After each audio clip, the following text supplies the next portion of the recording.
was a bank job. I see. Yeah, right.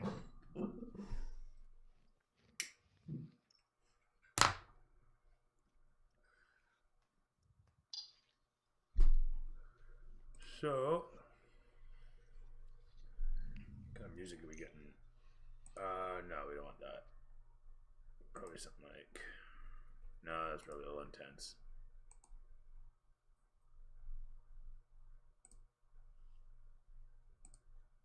Like this. Right on.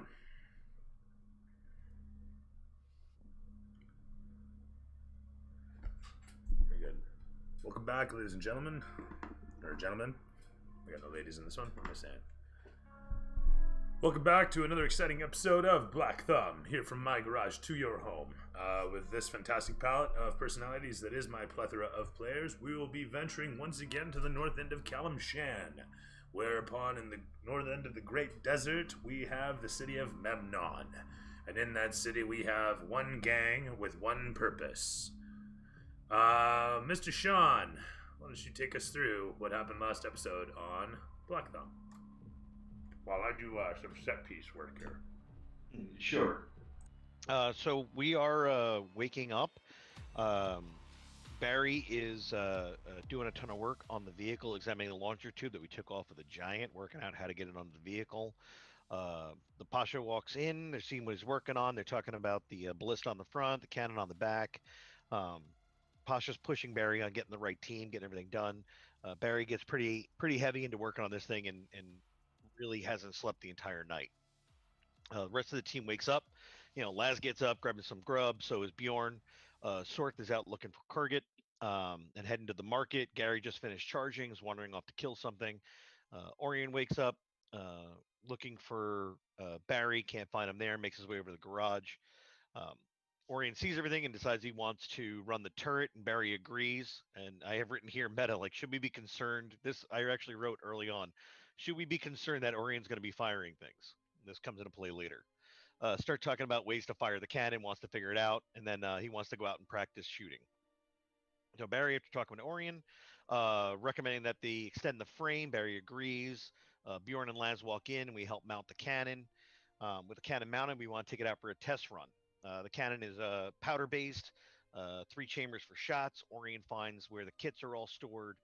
There's space for 4 kits. They check the kits. There's a bunch of powder, there's a shot in there. Each one weighs about 120 pounds.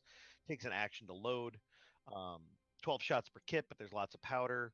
20-minute drive, used about a quarter of a tank of fuel that we had on board. Orion is still asking for instructions on how to fire the cannon. So Barry, you might have. I can't recall on that one. I didn't change it. Sure. And then so Barry takes Orion takes a pot shot at some coyotes as a test thing. Flash over, we see Sorth in the market looking for Corget, and there's lots of guards in the market. Gary's in the market looking for a face, not to buy but to take. Sorth is in the blacksmith and sees Corget dealing with the Dragors and asks Corget about javelins. He orders 30 javelins and then wants an extra special one. I think it was one made out of a spine, I recall, or something along those lines. Oh, it's just metal. All right. Gary is shopping. He's approached by some guards at Dragor's. Gary loses his hair. A Dragor picks it up and throws the hair away and pulls his blade. Sorth is following the Dragors and watches Gary get hit. The other one grabs Gary, so Sorth runs in and a fight breaks out. The guys in the battle bus, though, meanwhile, are heading to the market for cigars to celebrate getting the thing on the road. But a bunch of vehicles pull out onto the road. There's 6 of them. Sand pirates on their way after us. We go toe-to-toe. One of them sends off a spell from a wand. Fireball. Second attack is from a wand as well. Orion unleashes hell, in quotes, and completely fails twice with back-to-back 2s. Bjorn drives it home, rolls 2d10 from his ballista. Barry takes a pot shot and connects. Laz tries to run him over, but I fail. Orion takes another shot, misses again. One of the pursuers boards us. The second one can't get on. Bjorn casts, and I don't know why I have this, but I have a question mark around the word wind. I don't know what you cast, but apparently it's just wind. Blows one of the guys off the bus. Laz rolls a crit to ram a bitch, and they roll a 20, so they just pull in behind us and don't get hit. Orion fires again, needs some inspiration, and he hits finally. Barium is reloading. Laz locks him up, and one vehicle pulls a gainer. There's 2 cars left. A white trike fires on us and hits our armor, and a dude jumps on board. Orion then shoots the goddamn bus. Bjorn dodges a fish hook and gets an action ready. Barry takes a pot shot with his crossbow and hits the border. Laz tries to hit the black trike but misses. Orion he fires his pistol and hits the border. Bjorn we think is fish bait, but he catches the hook. Barry's going for the border that's on Orion. Goes wrench style and launches the border off the bus. The last trike, Laz swings the bus over and clips him. After this, we flash back to Gary and Sorth. Gary is getting clear of the guards. Sorth is clearing out as well. Gary keeps moving past a well-dressed man who may draw his sword where we were left with. Sorth is walking upstairs but getting his bow ready, and that's where we end. Sorth and Gary are making their way out, and we are continuing our drive after getting rid of the pirates. The last notes I had here is that we do need to figure out how to load the vehicle out. We need to work on a list of improvements. The last things we had on there was how to do the ballista ammunition, possible autopilot for when repairs or fights start to break out, figuring out how bonuses, this was for DM notes, figuring out how bonuses would apply while driving for drifting or fish hooking. And then we had notes here, 450 experience, 8 kits of ammo available, 12 shots each, so with 32 shots of powder. And that's what I got. Right on.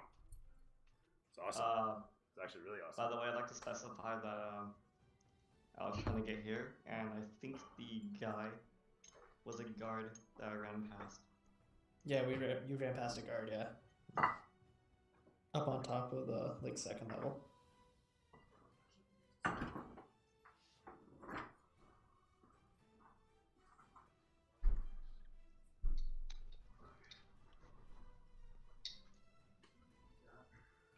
Also, I'm sorry if you guys hear anything. Liking the mustache though. Good luck. Yeah. Is that Gary's new like headpiece? I'm looking for it.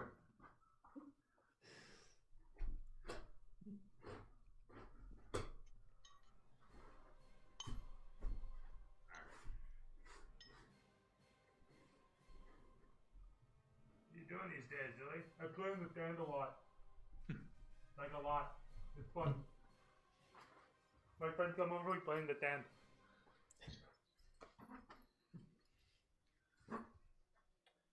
We want photos, pictures. I need imagery. I need another one of these.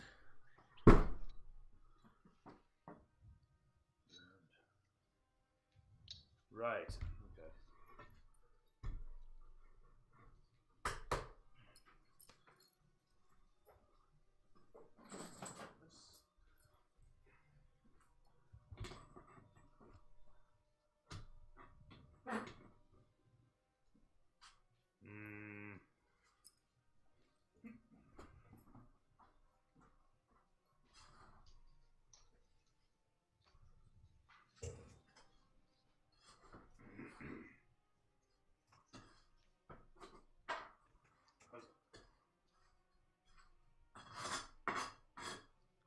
Funny, for all the material I have in this, never enough. Oh, really? Oh, no.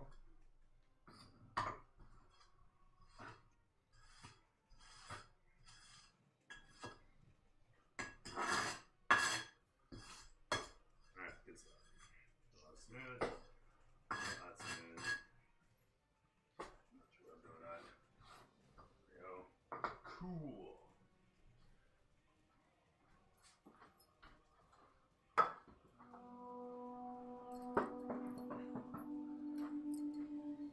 You can title my streams now. I like yours better.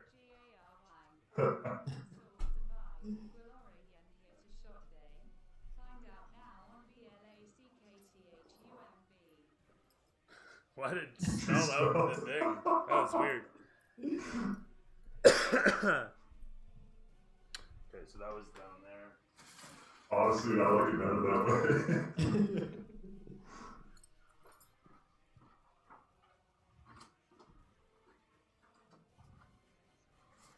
Whoop, that's worse.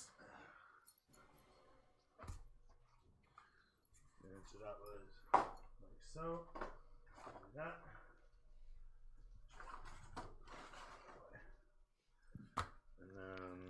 this was on the little platform up.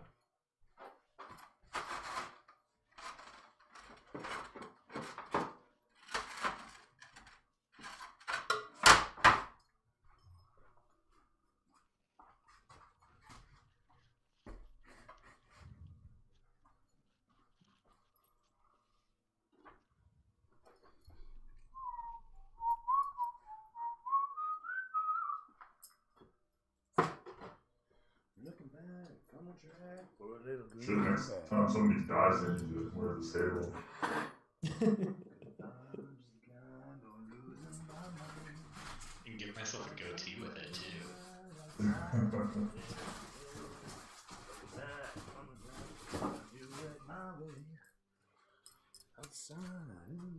Outside in the day. Looking back on the track, gonna do it my way. Looking back. Okay, bear with me a moment.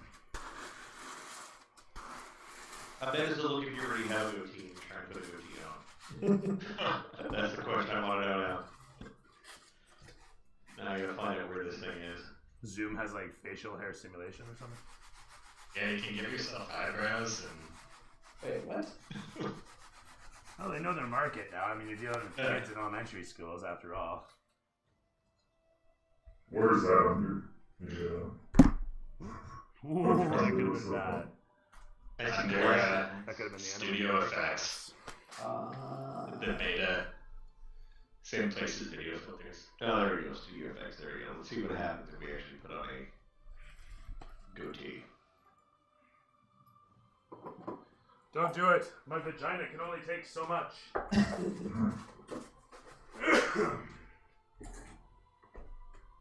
Yo, red eyebrows. It didn't actually do anything for me. That's pretty funny.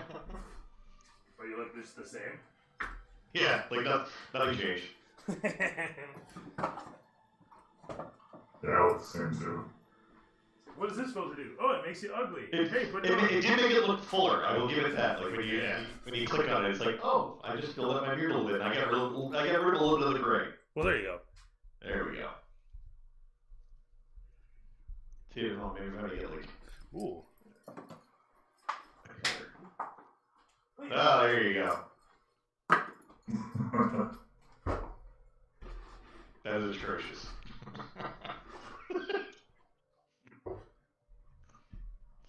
I love that they don't even warn you that it's like in the top corner you see this little thing that says apply to all future meetings. Like this. This is my new look forever. Gonna go well this week when we're starting to interview the new Secretary of Transportation down here. There you go. Like, and here's Dr. Killer asking you questions. Like, probably should have me on video.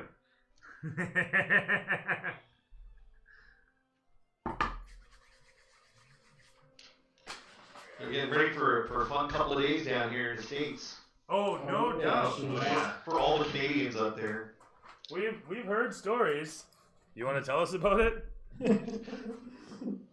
No, all I want to know is I have a place to hide in a couple of days. I'm sure plenty of us will lend you a couch. You East Coast or West Coast? You're East Coast, eh? No, I'm Central. I'm in Chicago. Mid-coast. Yeah. I'm East. They said you're going to shut our borders down anyway. I don't if I were you. Well, you can fly it, but you can't drive right now. No. Brutal. Can't drive. We'll build a wall and make the Americans pay for it. You People joke. are also in a panic.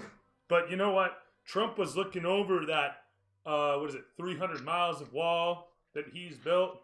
Let me tell you. I mean, I haven't heard about that in a long time. He didn't build all of it. He didn't build all of it. I mean, most of it was just repairing what was already there, which was like 295 miles of it. Because there was always kind of like a wall there. There always has been. Just like a fence. Yeah, I mean, kind of forgot to mention that when he was like, "We're gonna build a wall." Nobody was like, "Yo, we have a wall," you know. This doesn't work. Yeah, exactly. The We wall. tried that Go already, figure. yeah.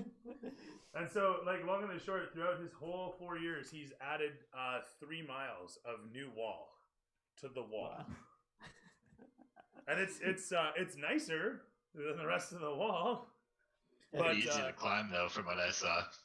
yeah, my dad goes probably. that I mean, honestly, you know, you can shimmy it like we used to do on the swing sets. Mm-hmm. So Weren't people cutting through it with like cordless sawzalls and stuff too? Because it's just steel. It fell down in a windstorm. Like a section fell down in a windstorm. It's funny. I mean, I could see that. I could thoroughly see that. It's Trump quality, baby.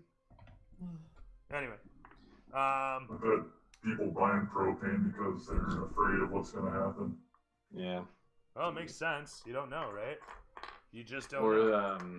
what's that social media site that they're all the Trumpers are going to, Parler or The whatever? one that got shut They down. got I got killed. No, and they got it running again, but it's running through Russian servers, oh and none of them know that, Wow. and they're all going back on there again. So they're all they're my all being goodness. monitored by the Russians. Goody. Well, they're also being monitored by us now because now that it's an international communication, we're Yeah. allowed to track all of it. Eavesdrop. As if they weren't doing it before. Right. Yeah, funny story actually. I don't know if you guys know what we do. What I do is we work with legal data. Like I work for a company that deals in legal forensics, digital forensics for legal tech and the legal industry.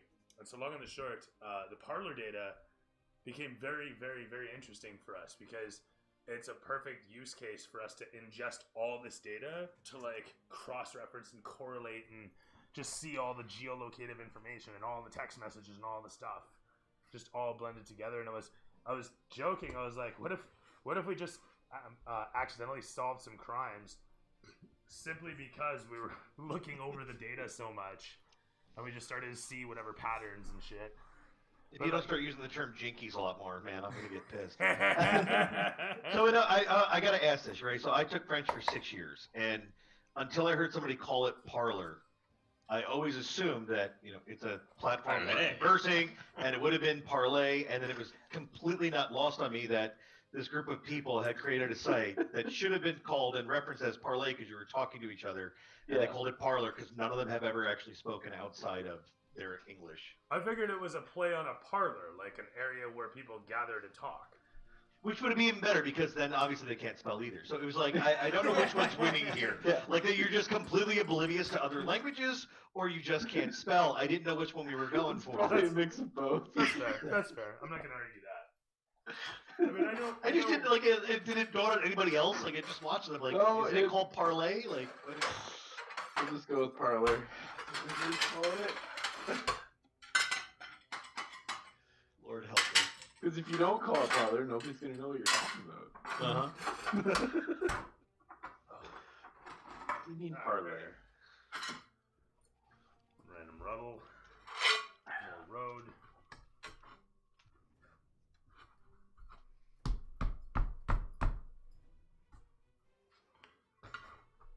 The city's been developed since last we played, Man, construction's been good here. right? Guys work fast. Yeah. They've got it. There's all these new vehicles. Can't wait to blow it all up. New roads all the time. Laz is gonna drive right through that.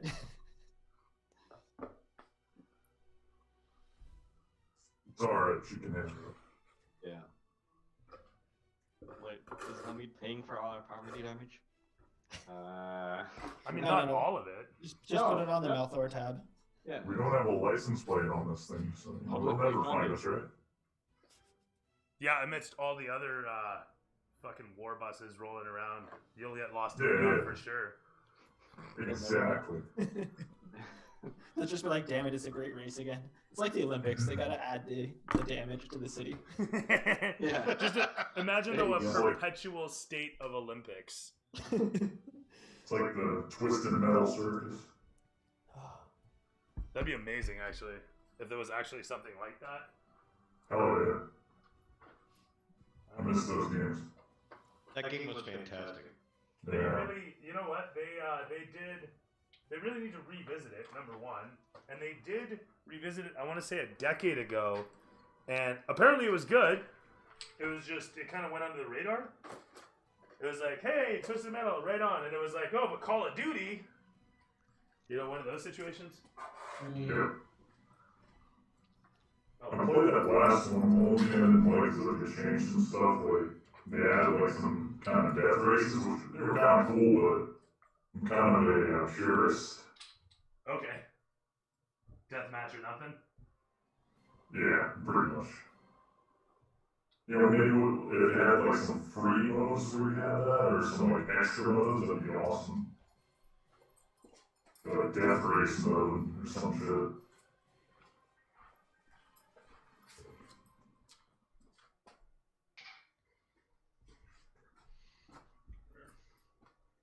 Like this, like this, like this, like this.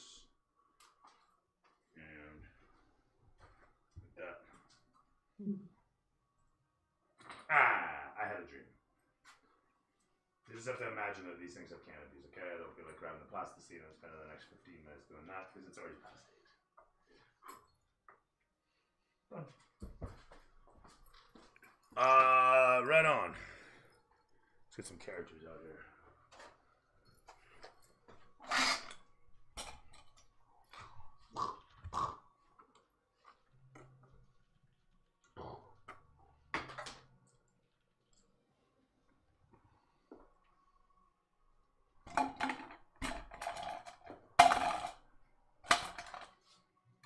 What are we missing?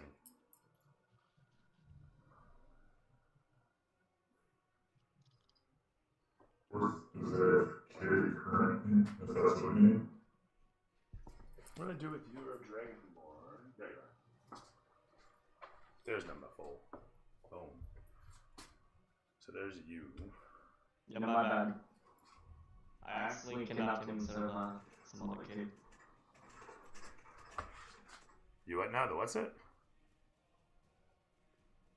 None.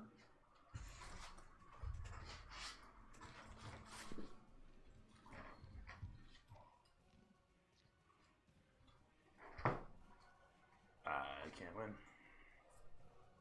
Tried. Alright, never mind. Get some guards figured out here.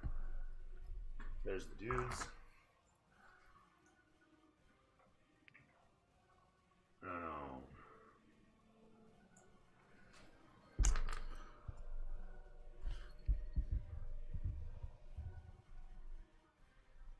Oh, and that guy too. Shit. I thought this guy was toasted, but he is not. And we got a couple on the innocent bystanders, of course.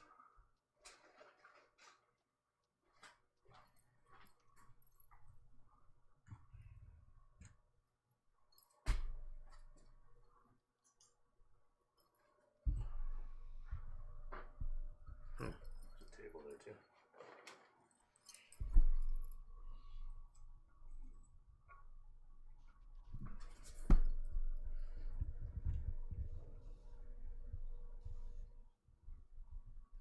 And Sorth was there, cool, got those.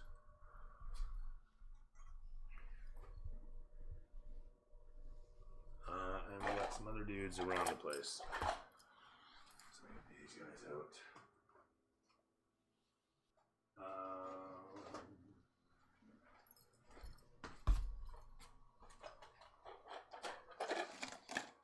No, that's not. Okay, I'm not sure what I did with my guards all of a sudden. No worries. You know what? We are gonna get on with it. Where are my guards were actually?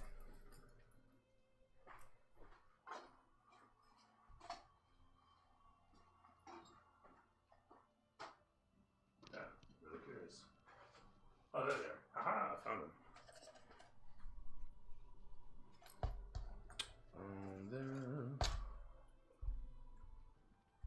There's a guy over there too.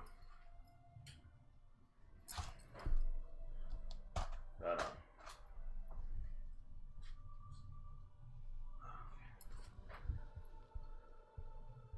You won't worry about the rest because all that is not important.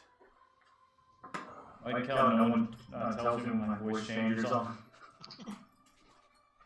Just enjoy it. Take it all in. Just part of the flavor. I thought I did tell you my bad, bro. Yeah. This guy's great. He's always in character. Even accidentally. All right, cool. I think we've got our set piece set up. Groovy. As we start out here, it's like 20 minutes of setting up, but it's all set up now. Quick sound check. How loud are those? Not bad, actually. Yeah. That's pretty good. All right, cool. And the music, we will bring it up a notch. And we will look for Spotify. Honestly, you need a text fucking search function in the playlists. Just period in this friggin' app. But specifically, no, you do have that text search up there, but that's like not localized to anything. And this thing needs to be in alphabetical order. Playlists all over the place. It's sorted on what you played last, which is just fucking mental as far as I'm concerned. There is a filter on Spotify for the playlist you're in. Yeah, but I need to look for a specific playlist is my problem. I think it might be coming through the webcam there. Mm-hmm. Really? Let's take a look here. And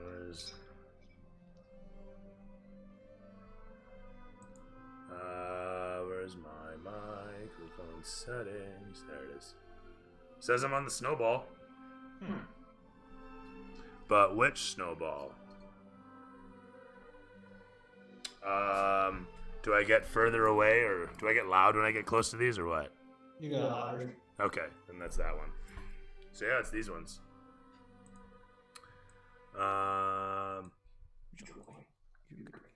Maybe we just turn on the music just a touch then? Just because it kind of drowns you out a little bit. That's fair.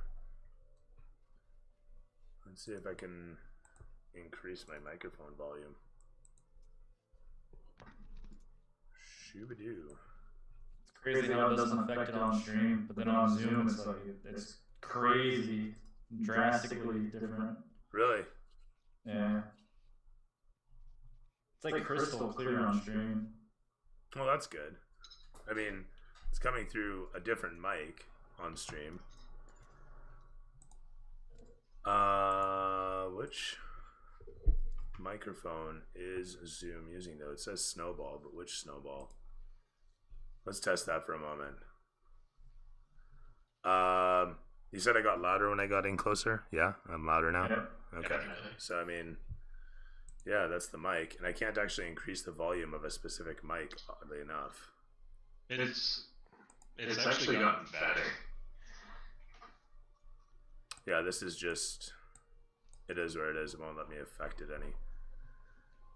Maybe the music was drowning it out a bit. Could be what it is. Right. I've never really looked over the audio settings for the microphone. But anyway, so that's that. I don't have any way of actually increasing my volume outside of the stream. I can affect my input for the stream, but not for Zoom, oddly enough. With that all said, right, so we've got a recap. Everyone's aware of what's going on. The scene opens up on a calm, open, sandy field, showing the dunes in the distance with the winds whipping over them as clouds slowly slip over. The contrast shadows plastered down upon the spreading dunes is a stark black in comparison to the ultra bright white and yellow, expanding away into a bright blue over top the spreading sands. The camera pans against this serene scene as we hear in the echoing distance the pop of something loud and the grinding guttural noises of sand being churned by something loud and angry. and it fades away slowly against the sound of the wind whipping as we come towards a single hand sticking out of the sand next to a crumpled up body, next to a crumpled up three-wheeled machine.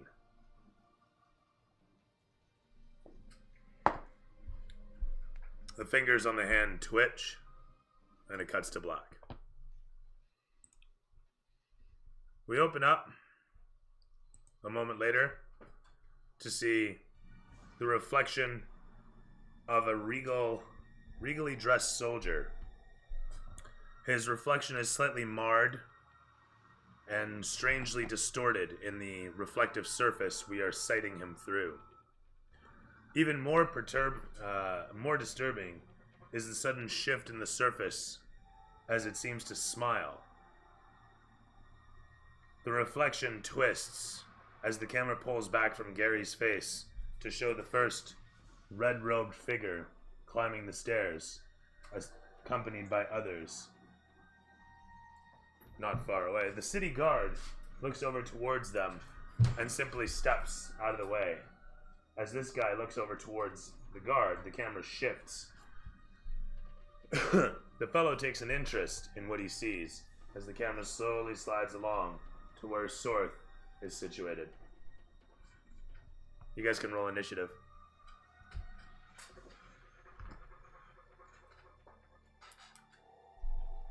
Crap. 7. Sorth with the 7. Good start. Terrific stuff. How about you, Gary? Nice, bro. I got a 9. We're so fucked. Gotta start somewhere, gentlemen. Man, I thought I ripped the curse already, man. The Dragers get a 6. Ooh.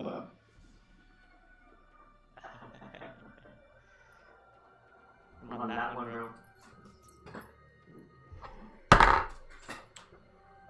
Other parties It's not on that one. I'm traveling back in time. get a 10. Loaded dice.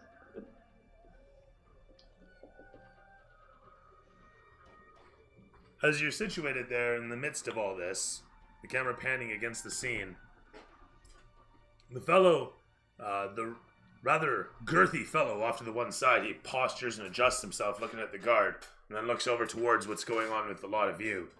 As the camera pans in behind Sorth, this guy climbs to the top of the stairs.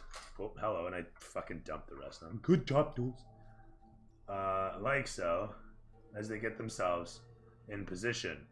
The one fellow has his blade out, as if you remember, he was disgusted by the hair.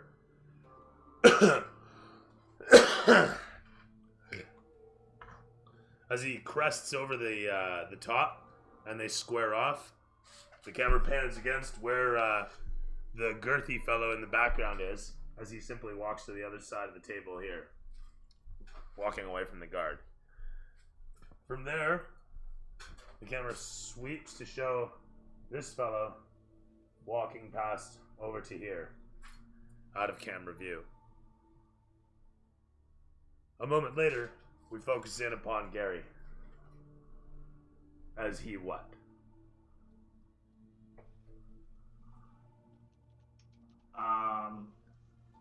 So I just ran past the guard. Am I getting surrounded by now? You are not as yet. That's great. Then I'll continue running. You're currently on a bit of a platform. You can run in pretty much any direction. Yeah,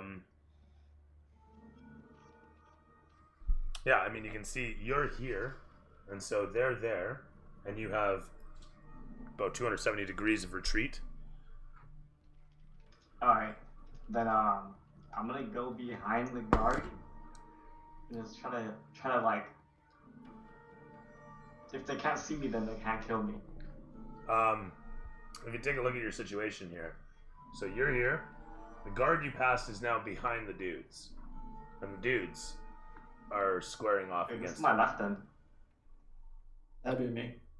Oh, alright, I'm heading behind Sorth then, bro. What? I'm sorry, you're what now? I'm gonna go behind Sorth and use him as a shield.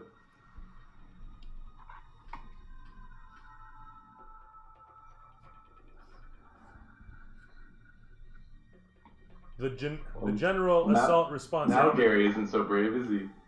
moves in behind. Tactical, dude. You move in behind the lizard man. As his large, scaly form silhouettes you, eclipses you, the remaining Dragors start to pull their blades. The camera sweeps against Sorth if Gary's not doing anything else. I'm gonna roll superiority die for that dodge chance. You mean you dodge? No, for the what's it called? Evasive. Oh, okay. All right. Yeah, I increased my AC. All right. And with that said, Sorth, Gary moves in behind you. You feel his cold presence just beyond your tail, and you see the 4 robed individuals as each of them begins to draw their swords.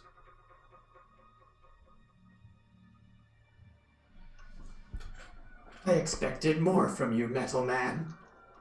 And I'm gonna pull my bow, and I'm gonna shoot at one of them. All right. 4 against 1? Should be easy. I like those odds. Alright, so I had a nat 1, but it's +8, so... You fire the bow as expertly as you can. As the arrow sails away from your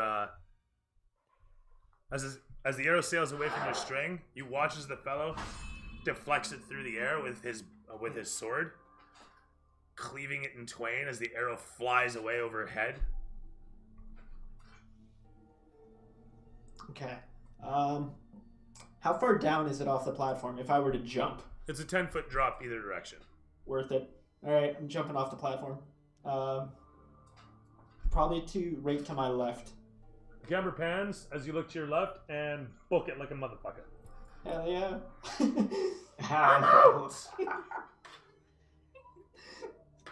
Anyway, cat and mouse. I don't need you anyway. Survival of the fastest, man.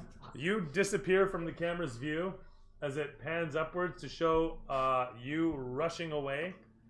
The camera pans about to show this fellow eyeing upon you, and then looking up towards the metal man, and then over towards the 4 guards. As this happens, one of the guards looking out towards you makes a gesture to the others, and the 2 of them split off towards you. As the other 2 make haste towards Sorth. As they leap down and walk along to where they come to within 5 feet of you, the one fellow here just backs up. Actually, he'll do that on his turn. In the meantime, over at Gary, these guys close the distance, and as they come in upon you, with their swords in hand, each of them begins to, well, simply murder the shit out of you. But I need to know if I can get... No, I cannot. Well, I could, actually. They surround you. Hi. How you doing?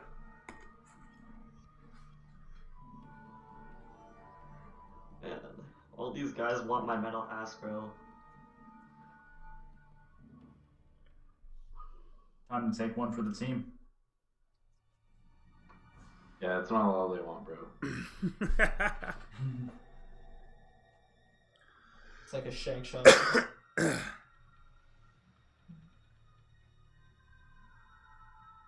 Okay, cool. You guys are level what right now? 4. Yeah, 4. 4. Okay. 4. Perfect. Jinx. 5 experience away from level 5. Yeah, I'm nowhere near 5.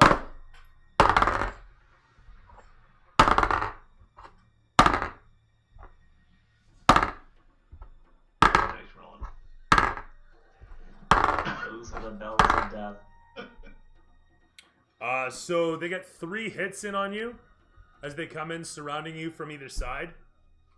They actually have 2 hits apiece, and they have advantage on each of those hits. Damn. As they close the distance quickly, surrounding on both sides, the first guy comes in swiping low stabbing down into your legs with a 7 plus 2, 3 for 10 points of damage. The second one doing exactly 10 as well. For 20 points of damage as you're struck on either side. The one guy spins about one more time as you manage to catch that blade, but the other one cracks into your shoulder for another 7 points after that. So 27 points of slashing damage do you take this turn. Weak. They're weak. At this,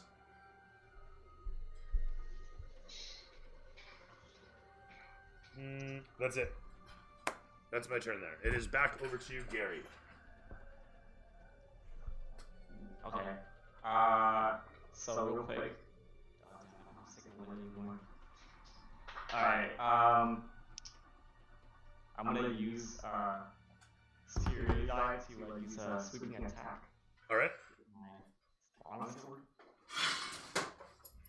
So I get 17 or 21 on my longsword, 17 plus 4. Okay. And I hit for 6. And then plus Don't be 1 a retard. Good night. Love you. 6 plus another 1d6. So it's 5. What are Do you you know what doing? my hammer is? Hit the first one for 11. How would I know?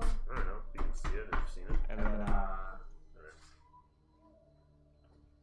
What did I just say? 2 for sweeping attack. For your hammer?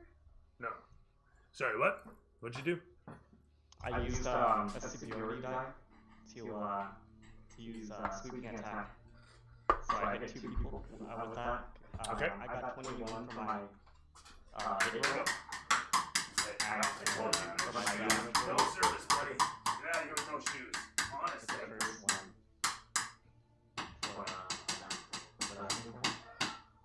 Might have to wait a second. And then I should have hands right away. If it's possible. Shit. So Gary's working disengage. Just carry your pants? No. I like to think he has boots and like gloves on, that's it. Giant Ken doll running around.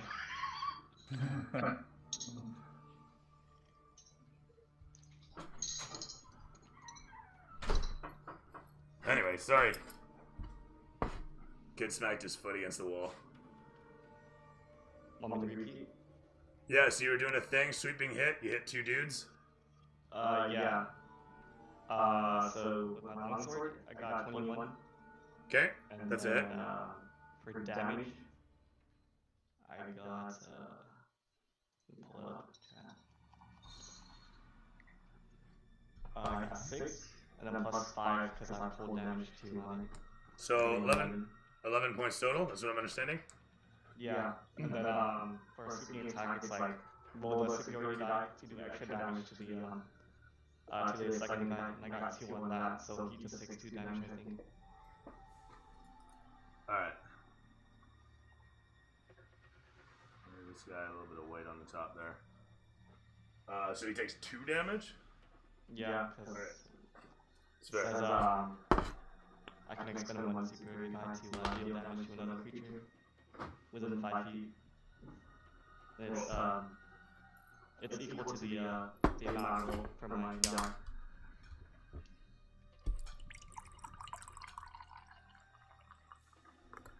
Bear with me one sec. What was that? So a guy takes 11 damage on the first strike as you swing about, stabbing against what you find to be a set of solid platings interlocked across his body under the robe. As the robe pans away from the sheer force, spreads apart from the sheer force of your strike, he takes to a defensive posture and swings away, parrying your blade out of the way. Actually, sorry, what did you roll? You rolled 21? Yeah. Okay, never mind. Yeah, so he swings his blade, slapping yours away from him after you've raked through him. You hear him easily oofta under his helmet as you knock the wind out of him. Flipping about with a quick flourish, you smack his partner on the other side of you. The fellow stumbles away, grabbing a hold of his helmet where you connected to check if you've actually managed to crack him. From there, the camera pans away from your momentary melee to show Sorth down below.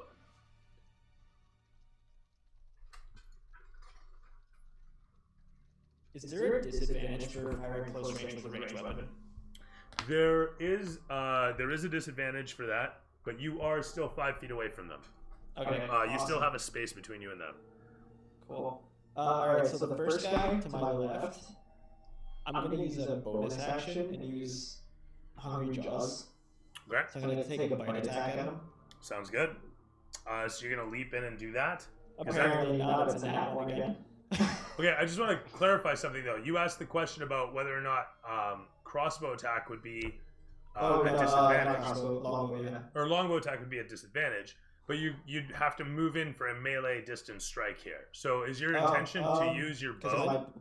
Maybe because my bite is 5 feet, so... Yeah, you're going to want to do the bow first, and okay, then do your thing. So the question is, are we keeping that nat 1 for your jaws, or is that your bow? That's going to have to be for... I don't care. We can keep it as your jaws. Yeah, it is the jaws, because at least I can roll your bow. I can shoot. Okay, with the bow... Well, again, to clarify what's happening in this turn, yes. The idea being that you're moving in after you shoot him. If you want to move out, then they get an AO. Right? So the order of operations here that I'm giving you leeway on is to have your bow attack at range before you move in to bite. Yeah, that's what we'll do. Okay, cool. The bites happened, and you'll end up in close quarters after you fire, though. So go ahead and roll for your bow. Yeah. Okay. I got 21. Yep. You flip around, and from this distance, he doesn't have the same chance to react as you launch an arrow directly at his neck, and as it clunks and smashes against his gorget, go ahead and roll damage. Okay, why is it not coming up? I don't know. Oh, there we go. It is 22. 22 points of damage? Yeah. How'd you do 22? Because it's a piercing attack, and I targeted him from my last round. Okay. So I get the piercer. Right. Plus, he was the guy that I targeted was the damage guy. So I get Colossus Slayer, which is another D8. Okay. So I get 2 D6s and 2 D8s. Colossus Slayer? Yeah. It's part of the 100 things. That applies to medium-sized creatures, just by virtue of the name. It only works on targets that have already taken damage. Okay. Just an odd name there. Yeah. All right. So sorry, you said 22? Yeah. 22 points. Very good. 22 points of damage explode against the guy's throat as he stumbles, and he recovers a moment later and gets himself ready. And with that, the camera comes in close upon you as this guy boots it past to the other side, and this guy closes in on the one side. And they start to go to work. 17 and 16 for the first rolls. 19, and 11 for the second roll. So 2 hits. Yeah. And then 8 and 6, 1 miss. And then 16 and 1, that's another hit. 16 plus bonus, I should say. Damn. With that in mind, 3 hits once again. For 4 plus 3 for 7 points on the first slash. For 8 plus 3 for 11 points on the second slash. Making for 18 points of damage in the first set. And the last hit is maximum 12 plus 3 for 15 points of damage.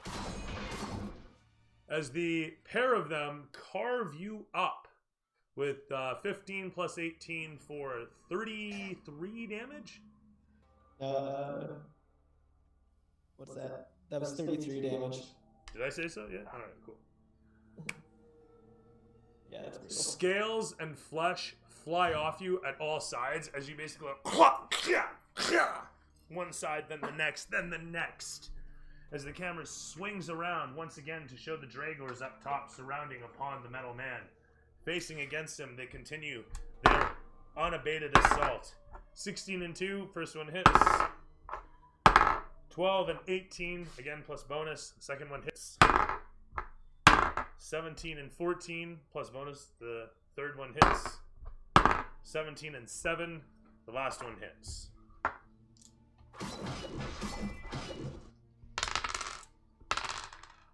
3 plus 3 for 6, and 3 plus 3 for 6, for 12 points of damage from the first guy. And 6 plus 3 for 9, and 5 plus 3 for 8, for 17 more points from the second guy. You got this. This is on Gary. You got this, because I'm going to be dead. Alright, fair enough.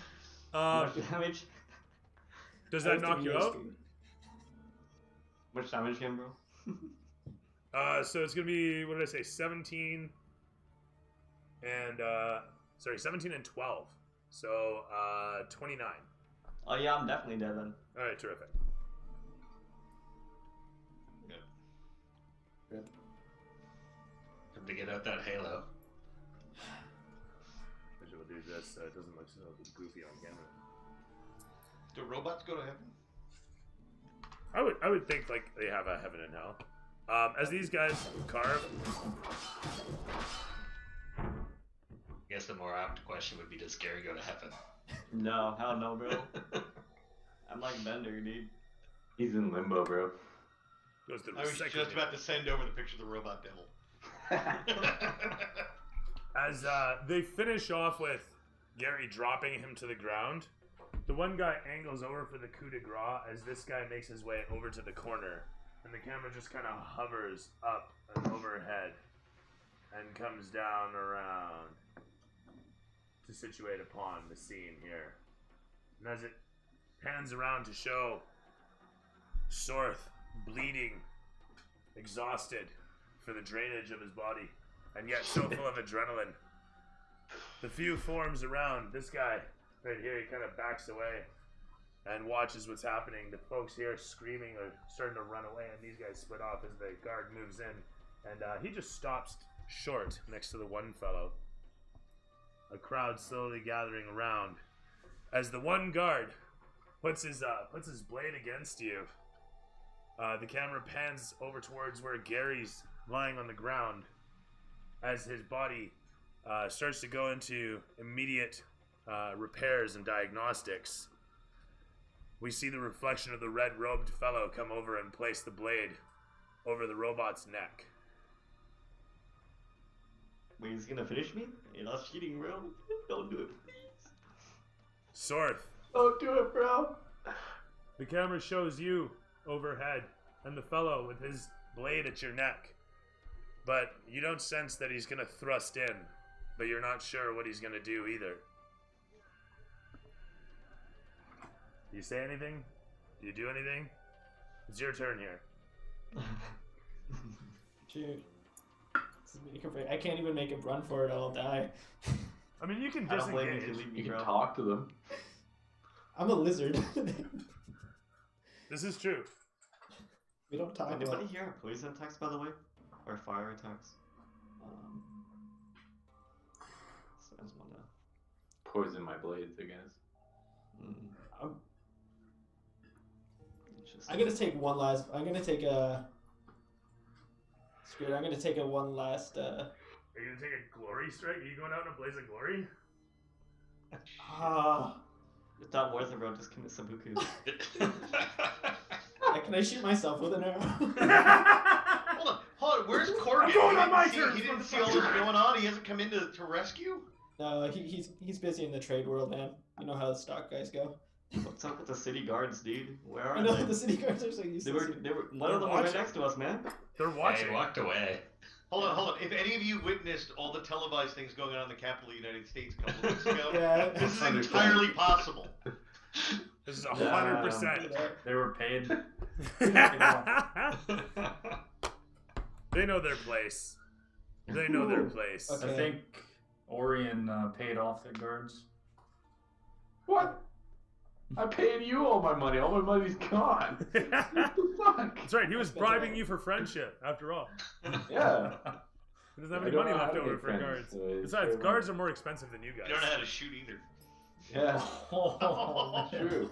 It's true. I think we would have had a better chance if I attacked first. Yeah. Yep, totally. I thought that was the plan. Instead of running away. Yeah.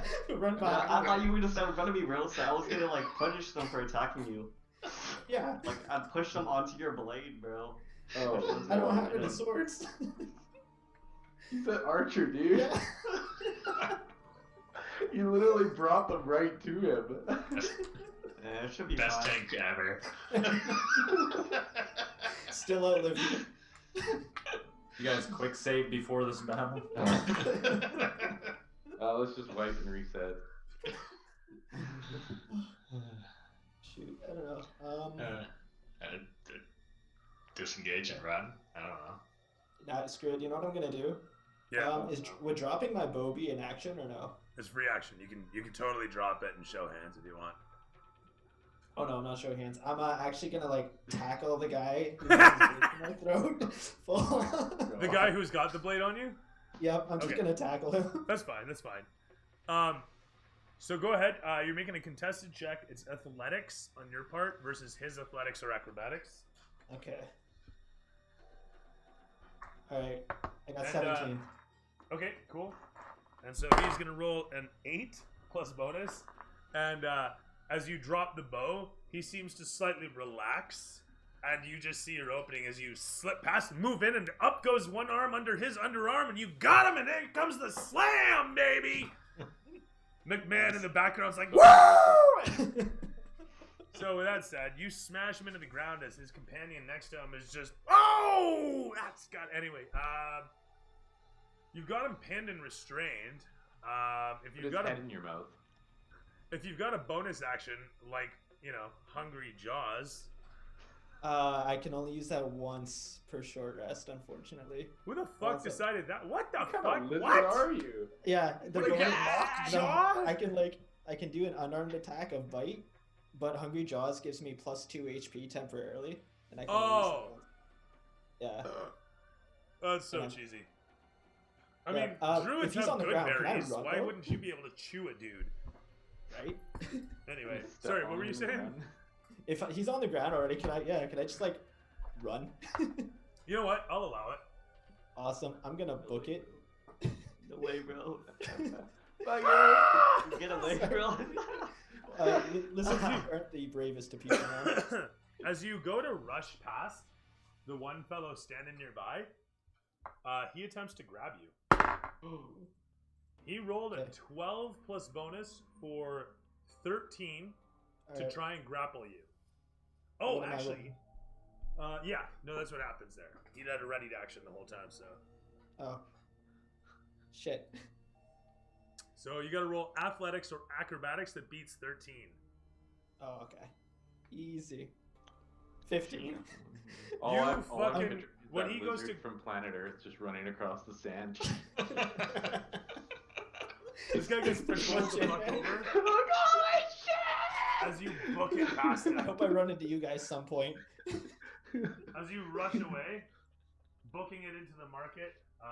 That's gonna be 30 feet. Sorry, I'm giving you like 90 feet here. All right, there we are. As you book it off from the guard there, rushing away from his body, his companion behind doesn't even take an attack. He just watches you in disbelief, and then he looks back up onto the hillock.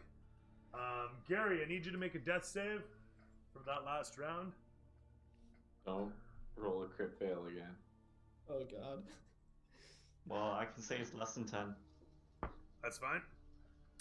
As your biometals attempt to conduct repairs and diagnostics, they find an anomaly and start to fail. They start to also what's the word I'm looking for? Restart the diagnostic process. as you sit there with the reflection of the soldier with his blade overhead. Sorth, it's back over to. Oh no, that was Sorth's turn that we just wrapped up. Sorry, I was moron. Was that a fail? You just did your fail for this turn that's gone through. Gary had gone before Sorth, and then and I hadn't had you roll your death save for your turn, so we just took care of that. But now over to the Draegers, as they move into position, and the blade goes over Gary's neck, and he pops the blade down into your throat and fucking jimmies it like it's a can opener. You stupid! I can touch my head. So indeed, your head comes off, and with that, he looks upon it, and then pulls his blade up, and gives it a whip, and then does one of these towards the other one, flips his blade around and sheathes it. As he lets his robes dangle through his body, he gives the head a quick boot away. That was a bit dramatic, but it really soars. As the head rolls off, this fellow over here, as the head gets kicked away, this fellow over here puts his foot out to catch it like a soccer ball on the ground. And Is that more than 20 feet away? It's like 30 feet away. The guy kicked it pretty good. Damn. Like 25-ish. Anyway, he kicks it over, and the guy picks it up, looks at it, and then puts it on the table over here. And the Bluetooth camera's that far.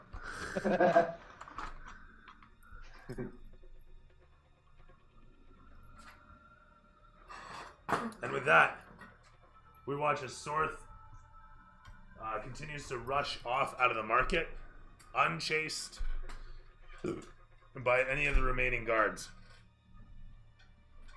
The camera pans back over towards this one as he looks down upon and then finally walks past as these guys slowly recollect. This one walks past this mercenary fellow who tried to grab him and gives him a pat on the shoulder. You tried. His voice echoes tinny from underneath his helmet as they collect themselves together and really just go about their affairs. The camera pans against Gary. If you want to make me another death save there, sir. Hi, Gary. It's nice to know you. I got 16. Okay. Oh. Your diagnostics restart successfully as they start to go through your critical systems, trying to figure things out. This fellow comes over towards you and drags your body over to where the head is. He then starts to take out some tools as you make another save.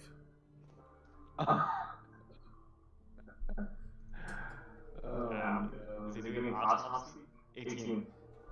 Your diagnostics continue unabated. Your biometals flexing out the dents and dings and impacts all around. The fellow, working away with the tools for the moment, notices this and then simply says, "Oh, And he rolls investigation. He gets 11 plus bonus, and he finds your switch. Darn. What kind of switch, though? Superpower you all. I got 2 switches. Yeah, I got 2 switches. You got 2 switches? He fish hooks through the hole and finds it and gives it a little one of these. Turns it on. Let's see if he can actually turn it off. You know what? He's trying to get at it. With his tools, he's taken the panel off the back, your back there, where your core is. Guy seems to know what he's doing. These guys, you know, they continue to disperse, walking away slowly. Sorth, you've made it away from the market. Can I still see them? I mean, if you want. I don't know how. I kind of want to come back for my bow. It's kind of a nice one. Okay, fair enough. These guys continue to leave. As the camera pans down and shows you.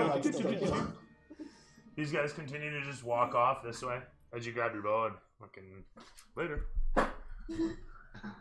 I mean, I could go see Gary too, honestly. Could you? Do you want to? Yeah, I'll go see him. honestly, I'll just take my head and run. Actually, if I saw you run, dude, that's the most expensive thing I have. Don't Well, tell me, man. Survival's my only goal. We'll get to Sorth in a moment, but I still Stop need shooting another. at Prince. I need another death save from Gary. Nah, I gotta hide. Uh-oh. As he opens up the panel and starts fucking with switches and buttons and whatnot, your diagnostic starts to flash. He doesn't know quite what he's doing, it seems, but he rolls investigation. He gets a 2 this time. He's not doing so good. Finally, you get another death save. This is it. I can totally cure wounds you. I got 3! Holy shit! Oh no. Is that He continues. He continues to fuck around with the switches for a moment, Yeah, and can I suddenly, inspire you? if I may, he grabs a hold of your power connection, and it suddenly pops. There's an explosion of no small proportion that wipes out the whole of the space. This guy's blown away.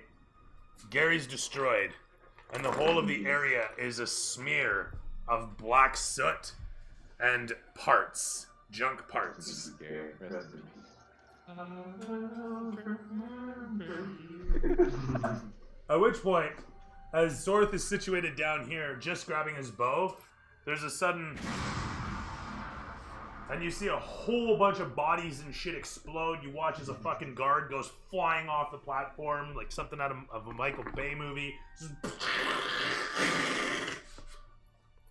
Flaming bodies hitting the floor. Just madness in the moment, like a terrorist hit. Just insane bombing. Why aren't you playing Raining Men? It's raining men. Hallelujah. And so, with that, you watch as these guys come rushing back up and see you as this guy's running up to see what's going on, and this guy runs past you to see what's going on. Bro. At this point, what do you do? you Gary? Yeah, Gary's gone, and I couldn't do shit against 2 of them, so I'm gonna have to just like Finish your killing, man. yeah. Can I take off the guy still? I'm gonna try and metal one bucket. I want to take one with me at least. I mean, I guess it's up to you. Yeah, You want to fire a goodbye shot? Yep. Oh, it's only 13. Man, I'm shook. The arrow, you try to hold it steady, and you're like, okay, no, for all the marbles, you fire, and fucking thing just sails off, God knows where. As the camera pans up overhead following the arrow, we see, never mind, it hits something you can't expect. Fuck. Alright, with that, I'm leaving. I'm just leaving this area. Later. Peace. That did not go to plan. The camera pans against the horrible scene where there's this massive explosion and frothing bow of flame. Frothing pit of flame. Bow. What am I saying?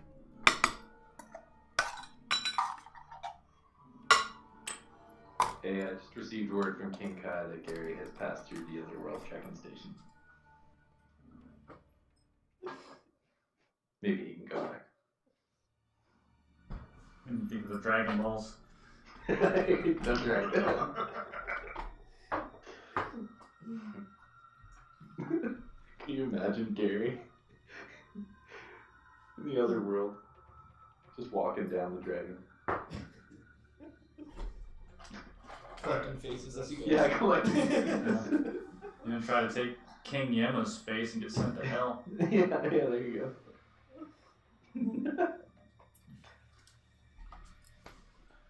I don't think I need this, but So is Gary like completely obliterated? I mean, There ain't no resurrecting that. can we find a motherboard or something? Like a piece and rebuild him from that? I want to attach him to Hamid's horse. Yes. Bro, I'm the knight, not the horse, man. Nah, dude, you're gonna be the fucking horse for Orion. I'll put some wheels on it. Put your head on it. Is it gonna light up? Can Santa resurrect me, bro? Oh shit! Yeah. You have to come back and resurrect me. Fire! Is that gonna flare at all? Yeah, I don't think we're bound if I'll cut it on that one. Yeah. We might have to,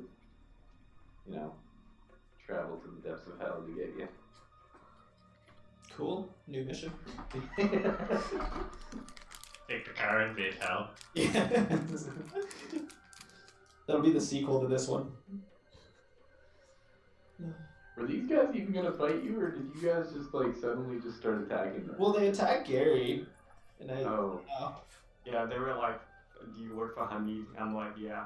And they Oh, were like, right, "Alright, yeah. They started coming after you. Man, I just wanted some hair, man. I know. I just went to the market to get some hair.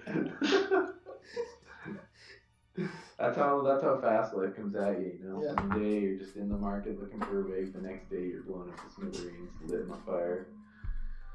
Yeah, it's just a rough life, I kind of wanted to do this too. I was planning to get the fuel and just in case I'm in a situation like this, but I blew up anyway, so Oh, in a blaze of glory. yeah. That At was least a I got mini, him, bro. a mini nuke. Damn, he's really he's really still letting you going. burn. Honestly, I'm really happy I didn't go up to the platform to save you now. Thank God. You're welcome. I held them back for you. I held them back for you, man. I was like, Man, "Come on, you just ahead needed without me." you needed one more roll. Yeah. Yeah. He died Came what he down to the loved, last. Yeah, that's true. Trying to take people's faces. That's true. We do have to look at that. I just want to know, where the hell were you guys? How far away were you? We're in Oh, well. bro. We stopped off to enjoy the Taco Bell. sunset. Some Okay, barbecue. You guys want to get Taco Bell, man? Sat around talking Yeah. about how glad we are we didn't go to the market today. You guys, as this all happens, the camera pans away from this horrifying scene to show a cloud of smoke. Sorry, the camera pans upwards into the sky to show the cloud of smoke, the massive plume that's formed from Gary's demise. That was nice. That was May I ask how many people I killed with there? Nice.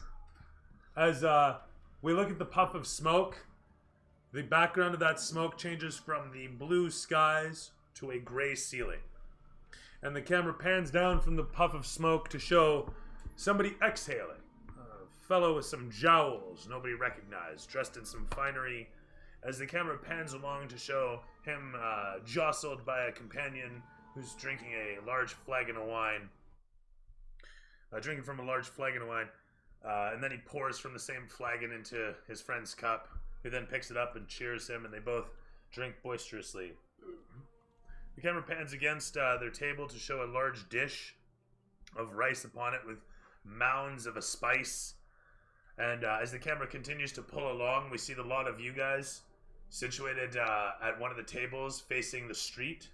And there sits the battle bus next to the sign that says Saffron Bucks.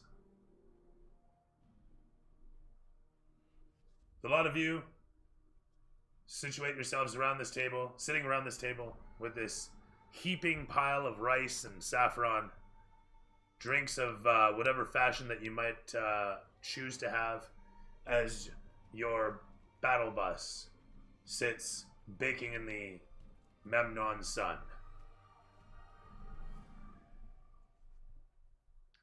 Oh, that was a glorious day.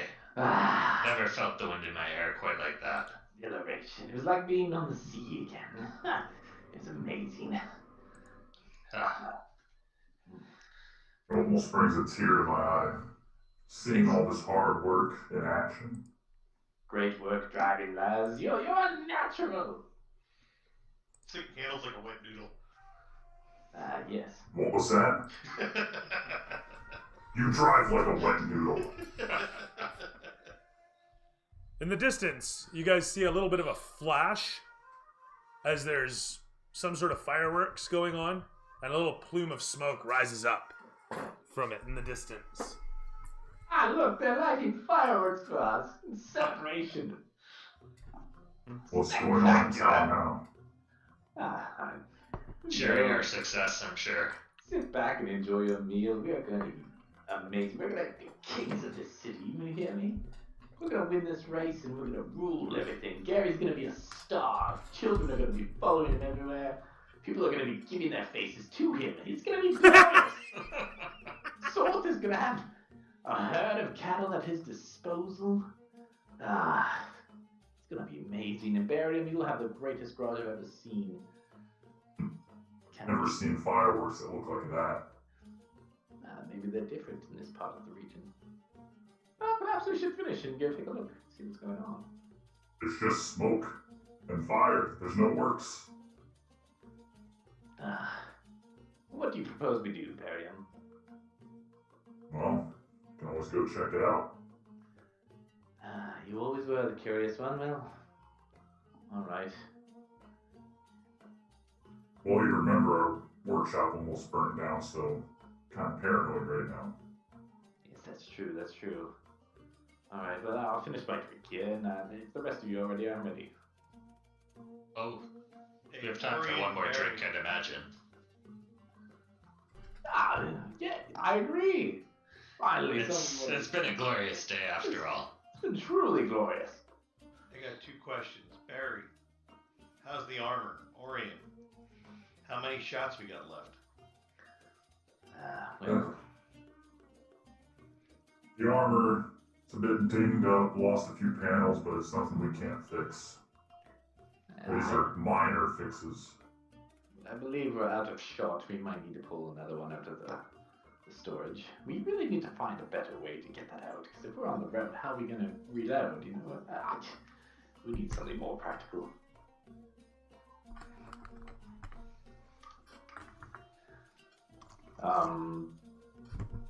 I'll buy everybody another round.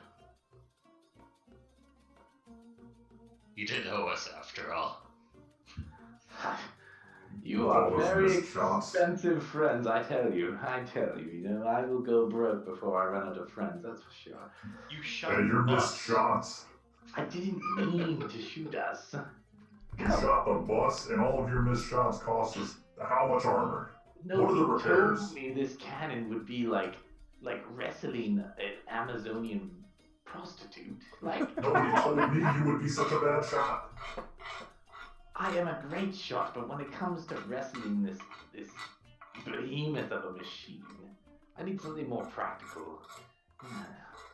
It's a tube. We need to think about this area. I am small in stature. That thing weighs 4 times of me. Be right back. I'm gonna grab a drink. We really need to come up with something else. I love that while this is all going on, literally the place is burning down at Dude's house. Listen, Barry, there's got to be something we can do. I mean, clearly, I'm not the best option when it comes to this cannon. I mean, it's You already attackable. You carry a gun your size already. Perhaps you could just shoot that. Hey Barry, how about a counterweight? I have an idea. Hamid hasn't mentioned his horse in a long time. I don't think he'll miss it. When I slap some wheels on that baby, get it running again, and there you go. You're gonna be like a little miniature knight. Oh God. I don't know if you're being sarcastic or not, but toast to a great idea. Well, something, I guess. You need something you can handle, and I don't want to spend too much money on it. Well, it's not our money we're spending. You ought to remember that. You can bill the old guy up there, and he'll pay the bill. I'm sure you're his favorite. I don't think he'll approve of me working on that horse. Listen, let's finish our round here and go check out what those fireworks are about, see what they're saying about us and our glorious success today. And we'll think about this. There's got to be some sort of solution we can come up with. Something. You dream way too big. Yes, well, that's me. I mean, if you don't like it, kick me off the ship. Hey. Well... I was kidding.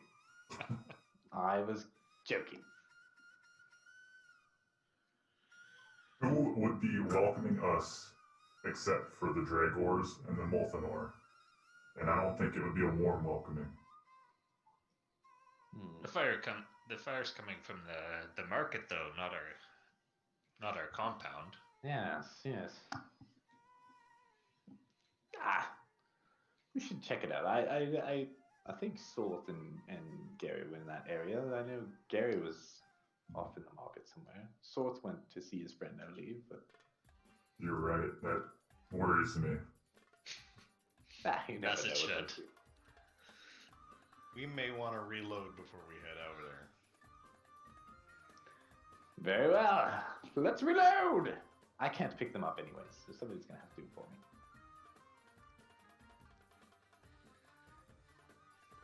With that, I'm gonna start leaving the table. I'll go with. Since I know by somebody having to reload, it pretty much means me. So I just need you to get the box up there. You know? I'll go help Liza with that.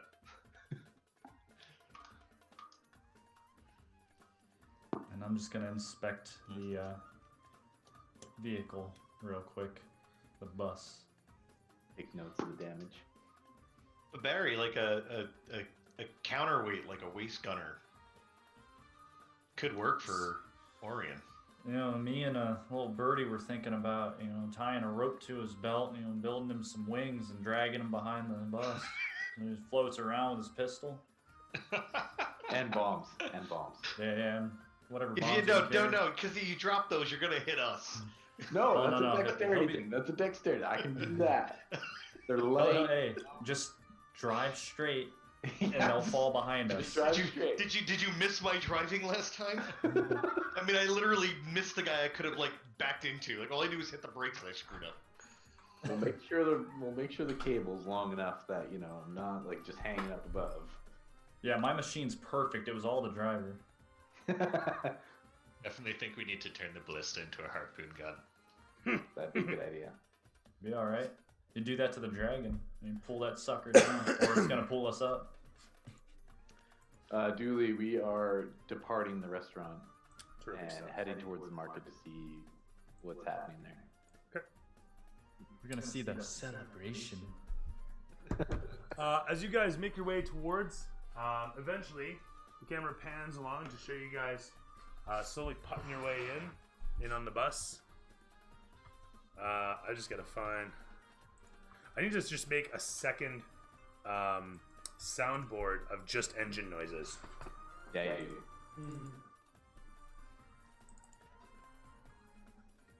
But you guys get the bus going. And you guys just roll along to where you see the guards all formed around. These guys are nowhere near here any longer, but you do see lots of guards around. This guy's left. As you guys come to a halt and you check things out, the camera pans up and around to show the whole of the scene. Sorth isn't here any longer. Where does Sorth go? Let's see, where am I? It kind of just ran off into the distance. Fair enough.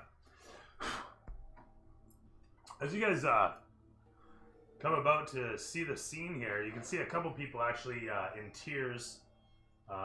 A couple guards interviewing people. It doesn't look like much of a celebration at all. Camera pans against the lot of you guys in the bus as you slowly depart out. I'm gonna be up on the turret waving my arms at people nearby, thinking it's a celebration. Orion, maybe Gary has been this way. There seems to be something wrong here.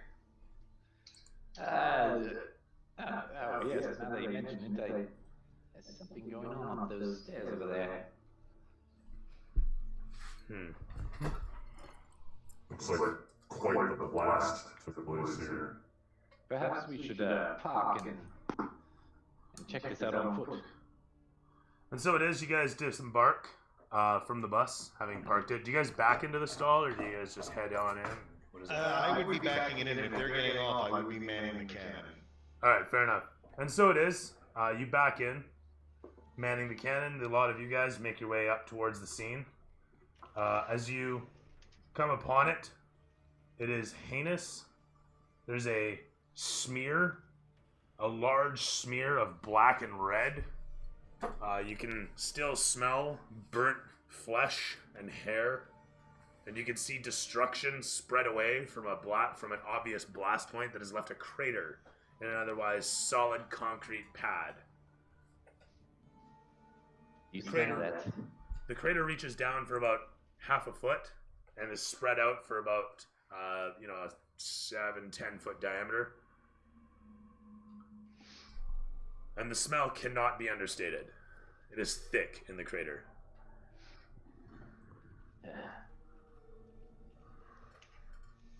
Smells like your shop, Barry. But like worse. What do you think happened here? Some sort of explosion? Wonder what caused it. I go to one of those commoners there and I yell, you, what happened here? He looks over from where he's talking amongst some of his companions, and the guard looks over towards you. These two guards, one of them looks over towards you, and then they go back to discussing things. As you come around them, this one fellow comes forward. It was Ramses the junk salesman. He blew himself up. I'm not sure what happened. Some people were fighting, and then they were not fighting anymore. But then Ramses, he blew himself up. This Ramses, where does he work out of? The man points over to his right, towards where the crater is. He had table there. That was his tent.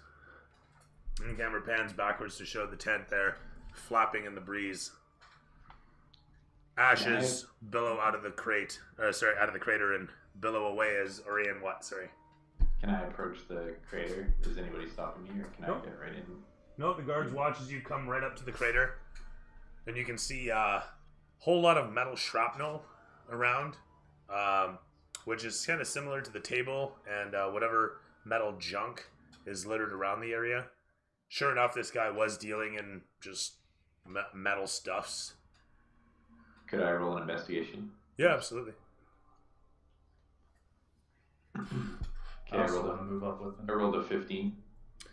Within the crater, to your surprise, you do find a piece of what you assume to be a foot.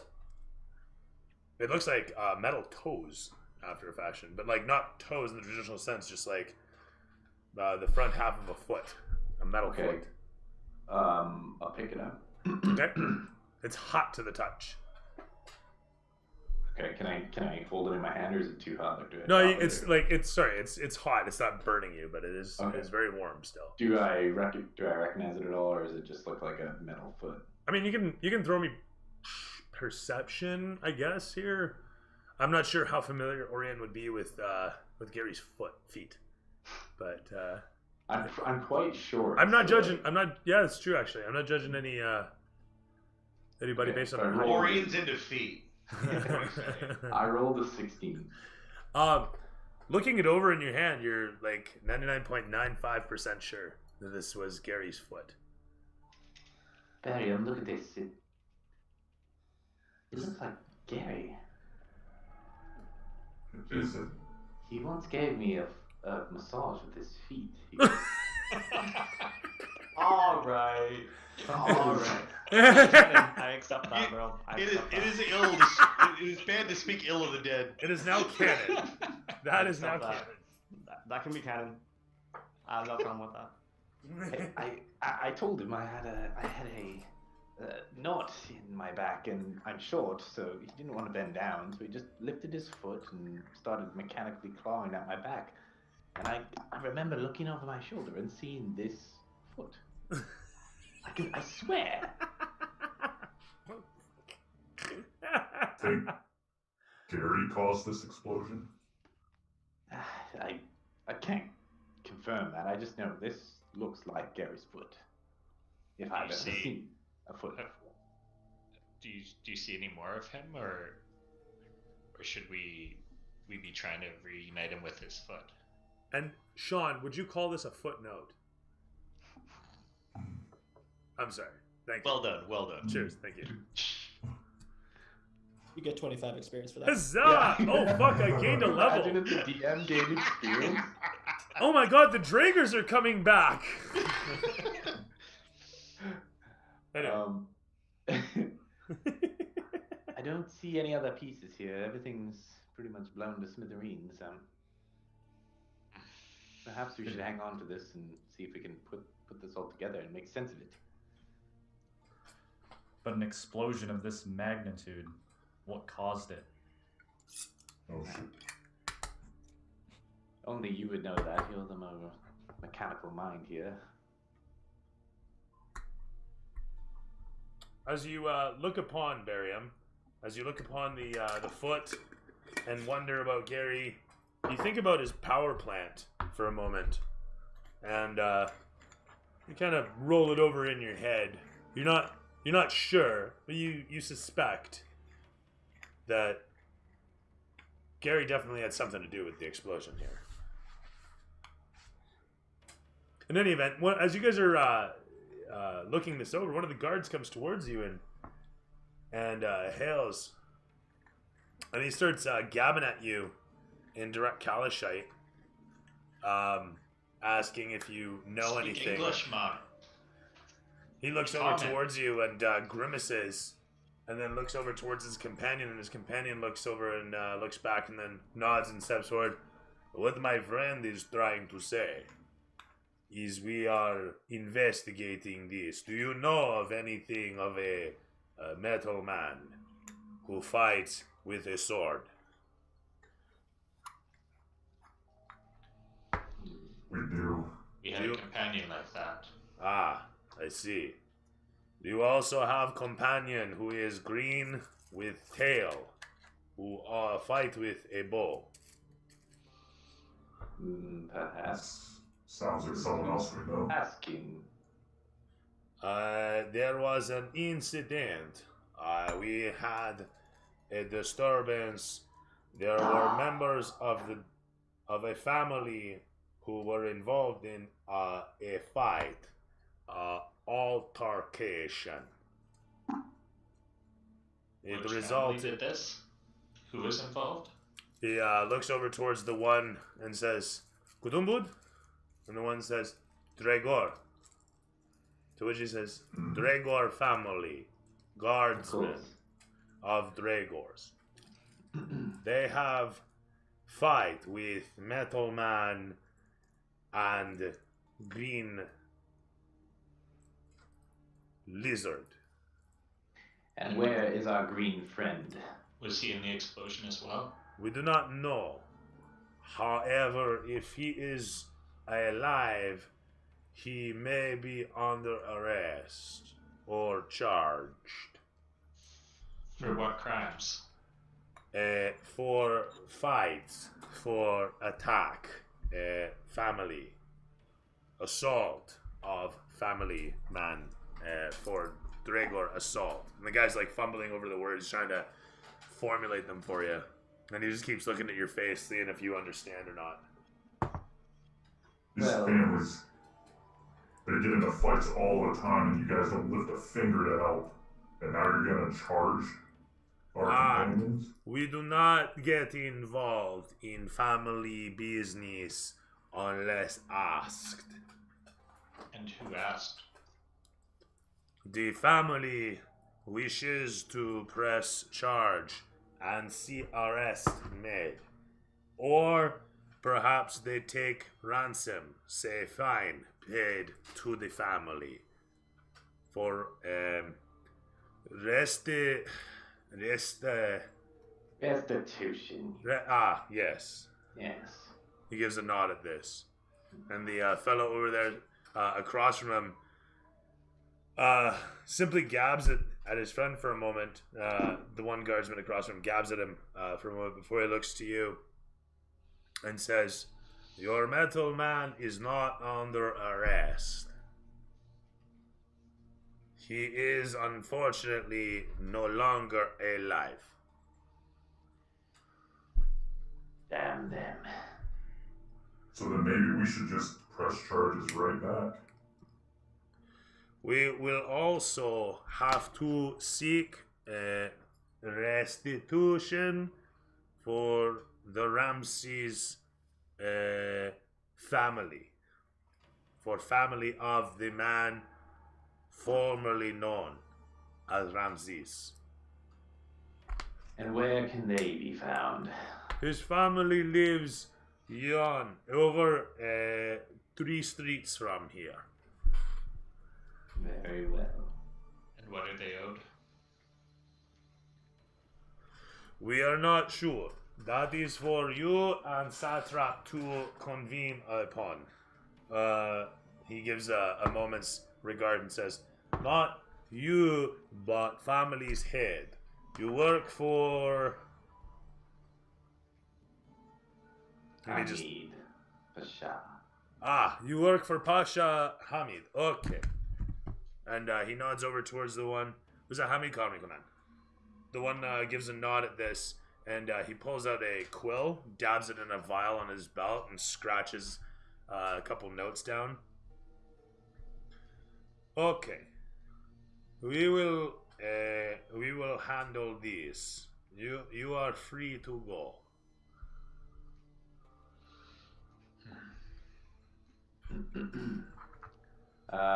Before I go, I take a quick look in the tent. Okay. You peer into it. I'm assuming you are being stealthy, and I will see a roll for that, sir. Okay. 16. That'll be terrific. The guards being as distracted as you are, you take the moment to peer into the tent. And as you do so, you see the light filtering yellow through the sheets as it shows the dull silhouette of the interior, piled high on all sides, with all manner of random bric-a-brac, most all of it made from metal. It's a lot of little machines, mostly just bric-a-brac broken apart, but a couple pits catch your eye. Specifically, he has, as you are peering in through the as you're poking around inside the tent, you can throw me investigation. 12. As you happen upon, he's got tools of all sorts for working with small metals, so it's tinkerer's tools, and you also see he's you find a small music box with a carousel upon it. It's got a lid. It's got a winding crank on the back. You open it up, you see what it is. It's easy enough to tell how it works. It's about let's say half a foot by half a foot, so 6 inches, 6 inches, 6 inches. And then it snaps open, and it's got a little ring of what looks to be children dancing around a little fire. It's like a little model of a fire, and a bunch of kids modeled in a ring. Okay. Do I see any like lock boxes or anything kicking around? You do, as a matter of fact.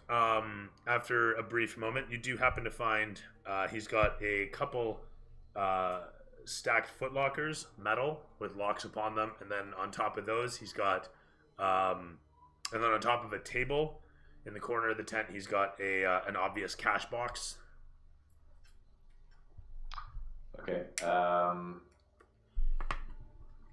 Can I fit the cash box and the cash box I'll mention as you come towards it. You notice it is chained to the table. What's more is the cash box is actually 2 feet wide and about half a foot deep. So it's a rather large, it's like a cash register drawer with a lid on it.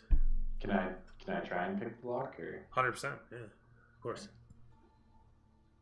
So that's a 20, that's with bonus. Easily snapping it open. You look inside, I'm assuming. Yeah. You see that it's several slots with neatly stacked coins of different denominations. There's 2 platinum, a stack of about 20 gold, a stack of, we'll say 50 silver, and then several stacks of copper, amounting to about 150 copper. I will just take the platinum and gold and leave the rest of it. How much gold did you say? 20? 20. Okay. Okay. And then I will just take that music box thing and can I fit it in my bag? Yep, just about. Just barely, I should say. Okay. Yeah, I'll throw it in there and I'll leave. As this is all occurring inside the tent, what do you guys do outside the tent? Barium and Bjorn. I'm gonna kneel down and say a little prayer over the crater, and I pull out a flask of salt water and I splash some over it, and I wipe a tear away, and I say I thought I'd be able to save Talos from that, save that one from Talos. As you dump the water across, the whole of it slowly, steadily putting things out as you do. The camera pans against you as you speak your words. And the smoke smolders around your face as you solemnly speak the words, the sun shining down upon you from overhead in this sad moment. A couple guards nearby don't pay any attention. Barium standing nearby does what? I want to sort of sift through the ash a little bit, see if I can find anything else. Okay. You do manage to find a couple of Gary's parts. You recognize some of his internals from diagnostics you did when Hamid first acquired him. I didn't think he'd go out like this. You I find might know what happened. You find his encephalocoprocessor. It seems like it's only slightly slagged. It might be useful if you need to if you need to co-process something. You're not sure how you're going to use it, but you know it's valuable. As you flip it over in your hands, the metallic gold and silver surface gleams, and you can see into the little cube that it is to see all the network of crystalline structures that makes up the interior. Aside from that, it's a couple of his gears, a couple fingers, digits, bits of him that way. You said it's a processor, right? Yeah. Yeah, I want to take that with me. So it's not his main encephalo. It's just it is a coprocessor. So whatever that does. Beside barium. And I'll stick my hand in the ash and I'll like rain it down on me and just take it in. I'll get these motherfuckers Gary. And I'll cut every last one of their testicles off for you. And I'll be right there beside you. Let's get out of here. I've seen enough. With that, We need to find souls. Bjorn and Barium turn away from the crater as you guys leave the area with Orion in tow. You guys leave the scene. Coming in towards the battle bus, you can see your companion, muscled, the mountain that he is on top of it, holding the, idly holding the handles of the gun. As you guys come towards the battle bus and climb into it, the engine rolls over and we watch as you guys drive away.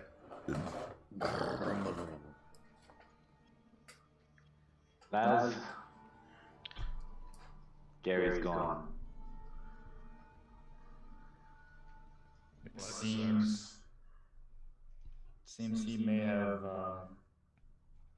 self-destructed. I don't believe that. Gary would never do such a thing. There's something else going on here. We should go to the Dragor compound. We need to find swords first to make sure there isn't two of us gone. It was a warrior's death. Indeed, it was something.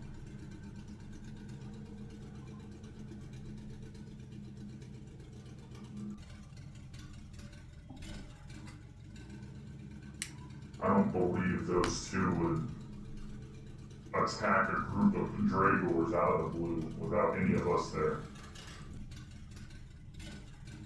Gary was reckless. I don't believe Sorth would.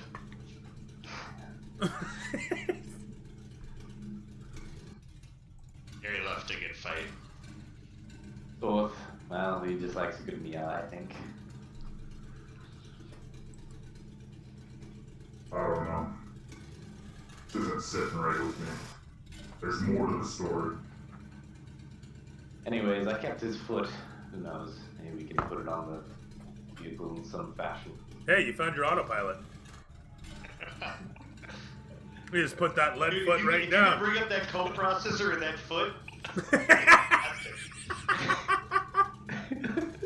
I'll put it on the horse. So yeah, my other question is my dead corpse. Which way, Barry? Oh yeah, which We need way? to go back to the workshop. Alright. So I'm gonna throw her in gear and get us moving. Alright, you do that. With that, you guys roll off through the city. Peoples and camels moving out of your face, out of your way. I see, I already missed Gary. And with that, Hamid is toys. giving a couple revs to scare the folks that aren't moving.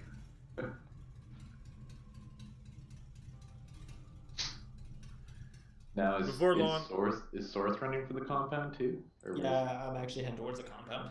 Before long, you guys find yourselves back at the compound.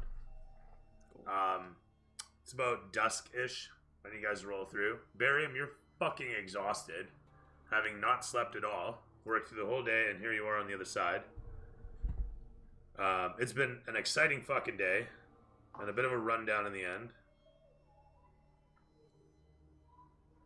And at this point, as you look upon your workshop and the setting sun and the waning sun in the distance burning against, you're starting to feel it. Really? All right. I like the rest of it. That name though, that's too funny, dude. Oh no. Yeah, I really thought hard about that name. Clearly, Already whipped up a new character? Holy shit. I told him to. Sorry. Anyway, cool. When I get off the bus, can I carve Gary into the side of it? You can, by all means. Is this thing ready? Gary? I mean, Ben, is this thing ready to go? Yeah. Okay. Do you want to throw me a couple couple quick words about history and whatnot? Do you care? Alright. So, Just, type it into Discord so I can give it a quick over. alright. Because I don't see anything actually in the Beyond here unless I'm missing it. I remember I wrote something. Here we go. I'll just copy and paste it in. Yeah, it's just grayed out at notes and descriptions, so I can't get in there to look.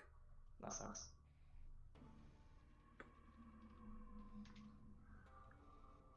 Okay. Cool.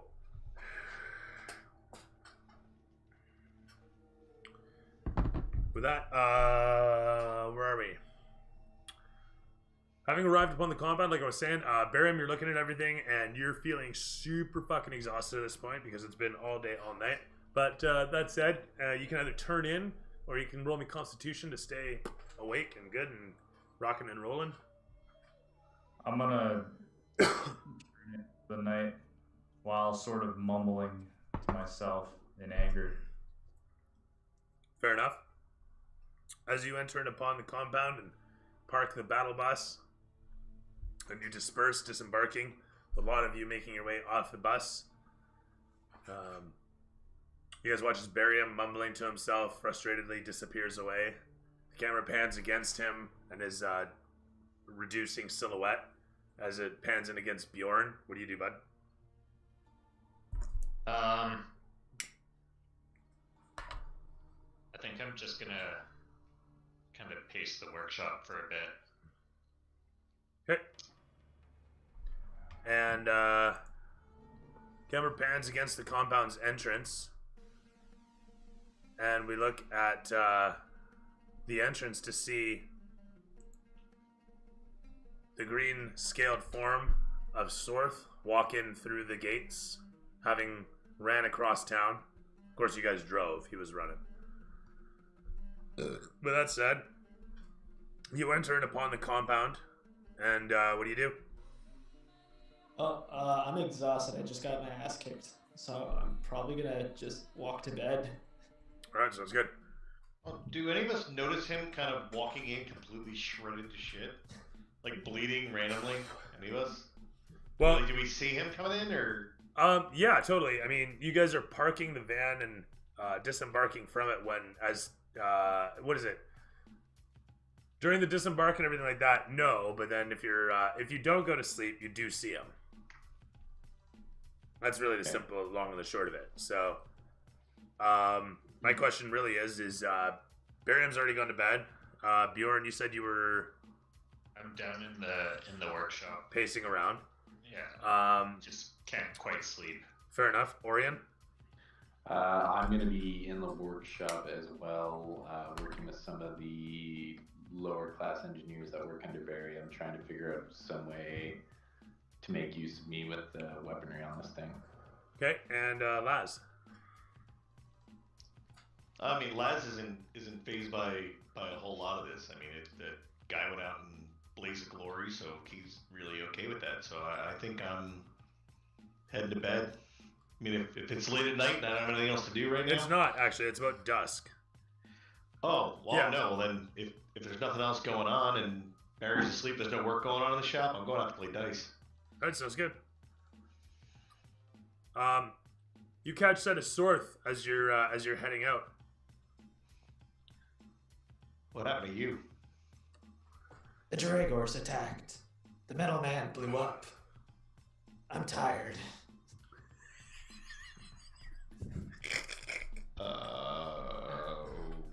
I'm just imagining you saying this as you're walking past him. Yeah. Not even slowing down. It's side profile. Side profile. You just pass right by him saying this. And exit frame altogether. I mean, Laz at this point, like, I mean, I'd love to go play. Like, I'm just gonna like turn around and start walking back. And what? My goal would be to find Barry, but whichever one of the crew I run into is just gonna be like, "Have you seen this shit?" So you follow in with Sorth. Sorth heads off towards his lean-to as you head off towards the shop, where you see Bjorn pacing around, and looking it upon, you can see in the background there Orion working with some of Barium's crew. It looks like they're doing something on top of the battle bus. But as you come in towards, you see, like I said, and what do you do? I'm gonna give a quick whistle, like when I come up next to Bjorn, give a whistle over to Orion, and just be like, "It's like Sorth is back and he is wrecked." So as I hear you say this, I'm going to be motioning to the crew, like, yes, no, I need to be up in the air, yes, and flying. I need to be, just make it work. I don't know how these things work. Just make something. You tell Barium as soon as he wakes up from his little nap that I need something that will get me up high. It shows the other guys around you, a couple of them gubba-gubbaing to each other. And then one of them says to you, "Okay, we put sail on your back, huh? We put sail on your back and rope around your wrist. We let you fly." Huh? Whatever you have to do, I don't want to know the details. Just get it done and tell Barium to You want to fly, yes? Yes, I want Yes, to. you want to fly. I am a Okay, dexterous you fly. Yeah. I do need this. to be doing something that I am good at. And clearly this cannon won't work. It's not meant for me. It's a piece of shit, you ask me. I don't know what I'm doing here. Okay, So we see. at this point, there's no love lost on Orion, so literally just turn to Yorn and me. I'm like, I think Sorth needs you. Sorth, It shows you leave the compound and make your way. It shows you leave the workshop and walk over towards the wall of the compound where the lean-to sits, just in the alleyway between the stables and the wall. Where you see Sorth situated in his space. I guess you're climbing into your cot to get some rest. Pretty much. Just gonna rest out. what happened to you? What happened to Gary? The Dragors attacked. The Metal Man blew up. Right back. I need sleep.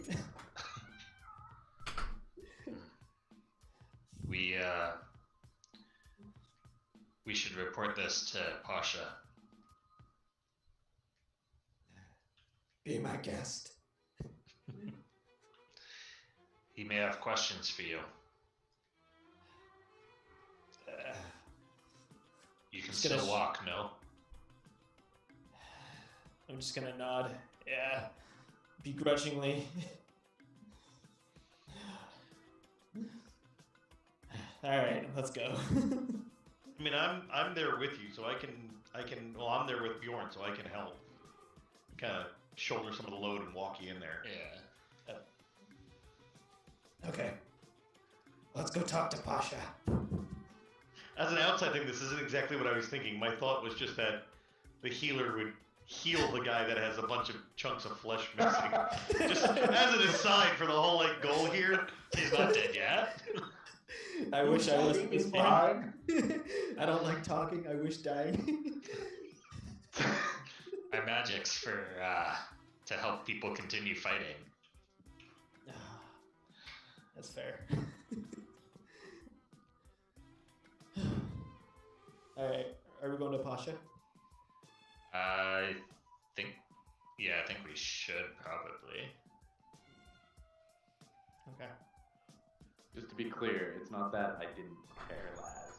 It's just that Orion's just processing it in a different way. It's bearing it. Oh no! It's completely. I mean, Laz is for the background, the outside stuff. Like Laz really hasn't trusted you since you tried to pull that crap with the Pasha. Like, fair enough. Like Laz just saw that he never understood it. Like it was like, why are you doing this? Like he's the guy that pays us. We're all bad people. So it was never really comprehended. And then I understood there was some argument between you guys, and you guys figured your crap out. And so there's nothing more there. It's just I always kind of turned a side eye. Right.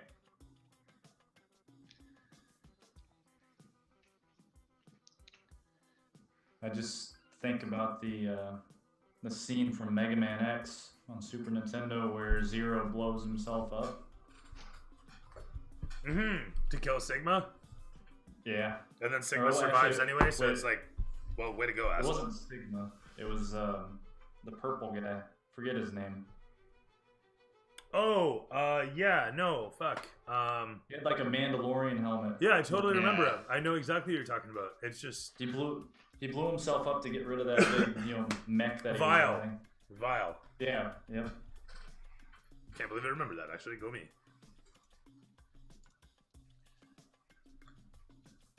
I'm glad someone else remembers. Oh, fuck. Yeah, Love I know Mega what Man you're X was talking about great. for sure. Mega Man X was the shit. Yeah. A great game. It's crazy that they went back and... Well, I mean, they didn't really go back. They just... official canon is that all Mega Man games are in one giant canon.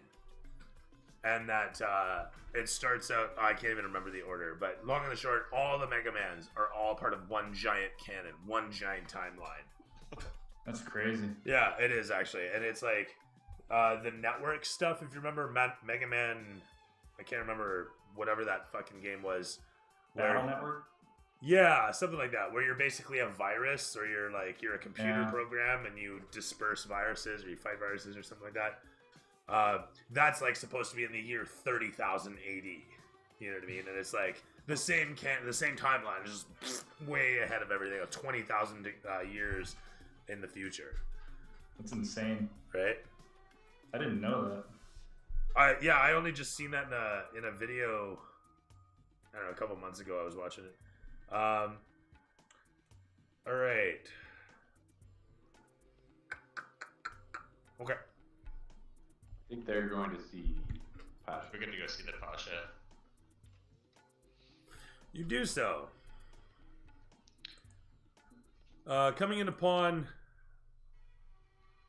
the dining quarters at this hour, you see Hamid across the table from a pair of well-dressed individuals as they're chewing what looks to be some sort of meat and a mound of rice each.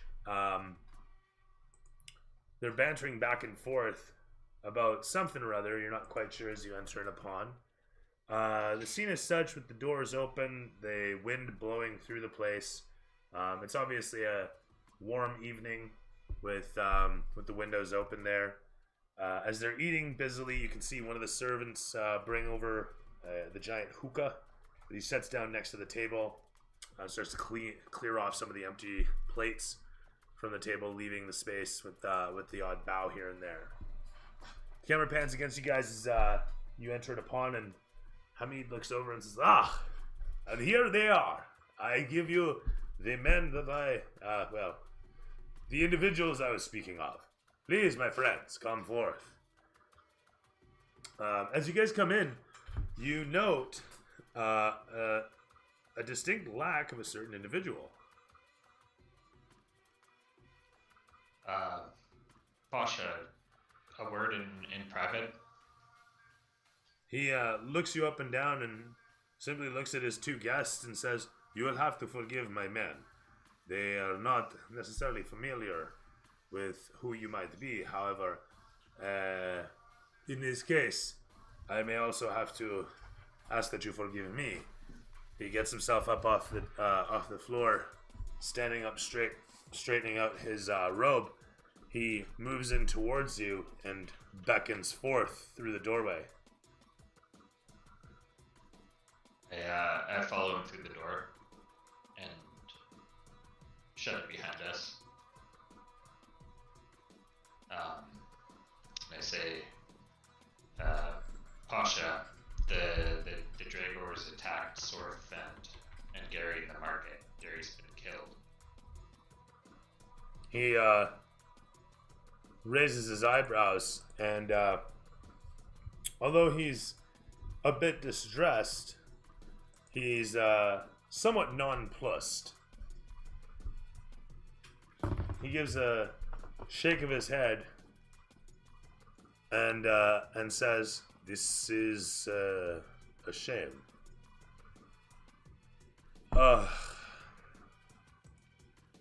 Do you know, I would be much angrier of this if not for the good news in the other room. Such is the balance of the world, huh? Now both my toys, my horse and my man, both of them, my metal man is gone, my horse is gone. What is a man to do?" What was this news in the other room that's but I shall... than Gary's death? But I shall let you learn of this yourself. And he moves past you, gesturing, come, my friends. See this way. See what I show. See what I have been doing. Let's throw that video over again. As you guys follow him into the chamber, the two individuals, the two men, well dressed as they are, sitting sidelong. One of them is just kind of idly sitting against a large pillow, and the other one is sitting perfectly cross-legged with a stoic back. And as you guys walk past, that guy actually just leans in, grabs a fistful of rice, puts it on his plate, and starts picking at it, and then wipes off his hand. This is excellent. What you make here, Pasha. Your chef is delightful. At which point, the Pasha simply says, "I thank you for this honor. I should note, he came to me at random. He came to me from complete luck, one might say. Walked into my campus. It is fantastic chef. Oddly enough, would you believe, he's a cowman, a large bovine man. At which point the one says, Minotaur? He's a Minotaur? To which Hamid simply responds, yes. Yes, you are familiar with this. So, my friends, all of you, it is my pleasure to introduce all around. This is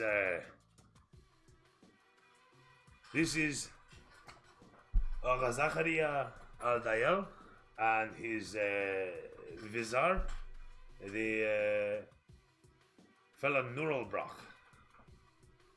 That is how you say it, Nurelbrach. And as the one fellow leaning with his back to you guys gives a nod, he then raises a green arm and pulls back his hood to reveal himself to be a large half-orcan individual. As the camera pans against the scene, Hamid sits himself down on the other side of the table, but there is more. There is more. Maybe you do not know who the satrap Zakaria is. However, my apologies. This is the magistrate Musayyaf ibn Eliad. Not that it makes a big difference right now, but that'll become important later. So, Eliad here, Eliad Khan, he works with Nurelbrach, and they both work for Mr. Al-Dayal. Zakaria Al-Dayal, the satrap of Memnon. And as he says this, you guys realize that Hamid has pulled some major league strings here. As the camera pans low and shows the fellow with he's, like I said, cross-legged, and he's got a stiff back, very stoic in his posture. And he looks up towards all of you and says, yes, the satrap, he has taken an interest in what you provide, yes? We are always interested in new competitors in the Great Race, huh? And I have heard many things from your man, Hamid, yes? So, Agha Al-Jabbar, he looks over towards your Pasha, and you're suddenly like, oh yeah, he has a last name.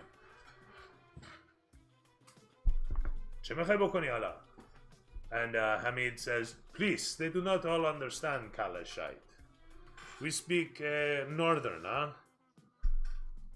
And so the one fellow says, okay, so it is, you wish to do what? What is your plan? You have registered yourself. Will you take a grant? And Hamid looks at you and looks at you all and says, the satrapi offers a grant of monies towards racers that are new as a special welcome gift. However, it carries a stipulation.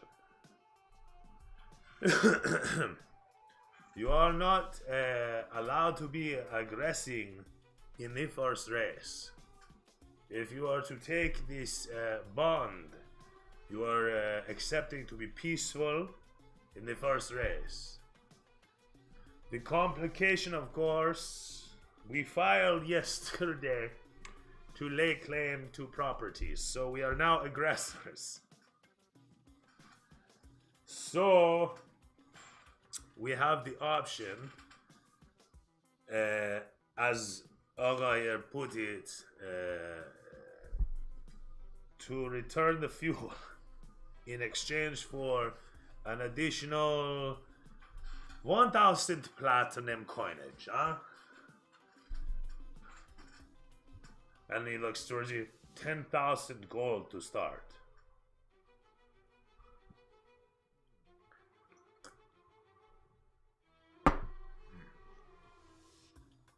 The camera pans against you guys. And if the Dragors are to start a fight with us, you are still allowed to defend yourselves. However, proving who fires the first shot can be difficult. However, we also side typically with those who receive the bond, as we are familiar with the habits of some others.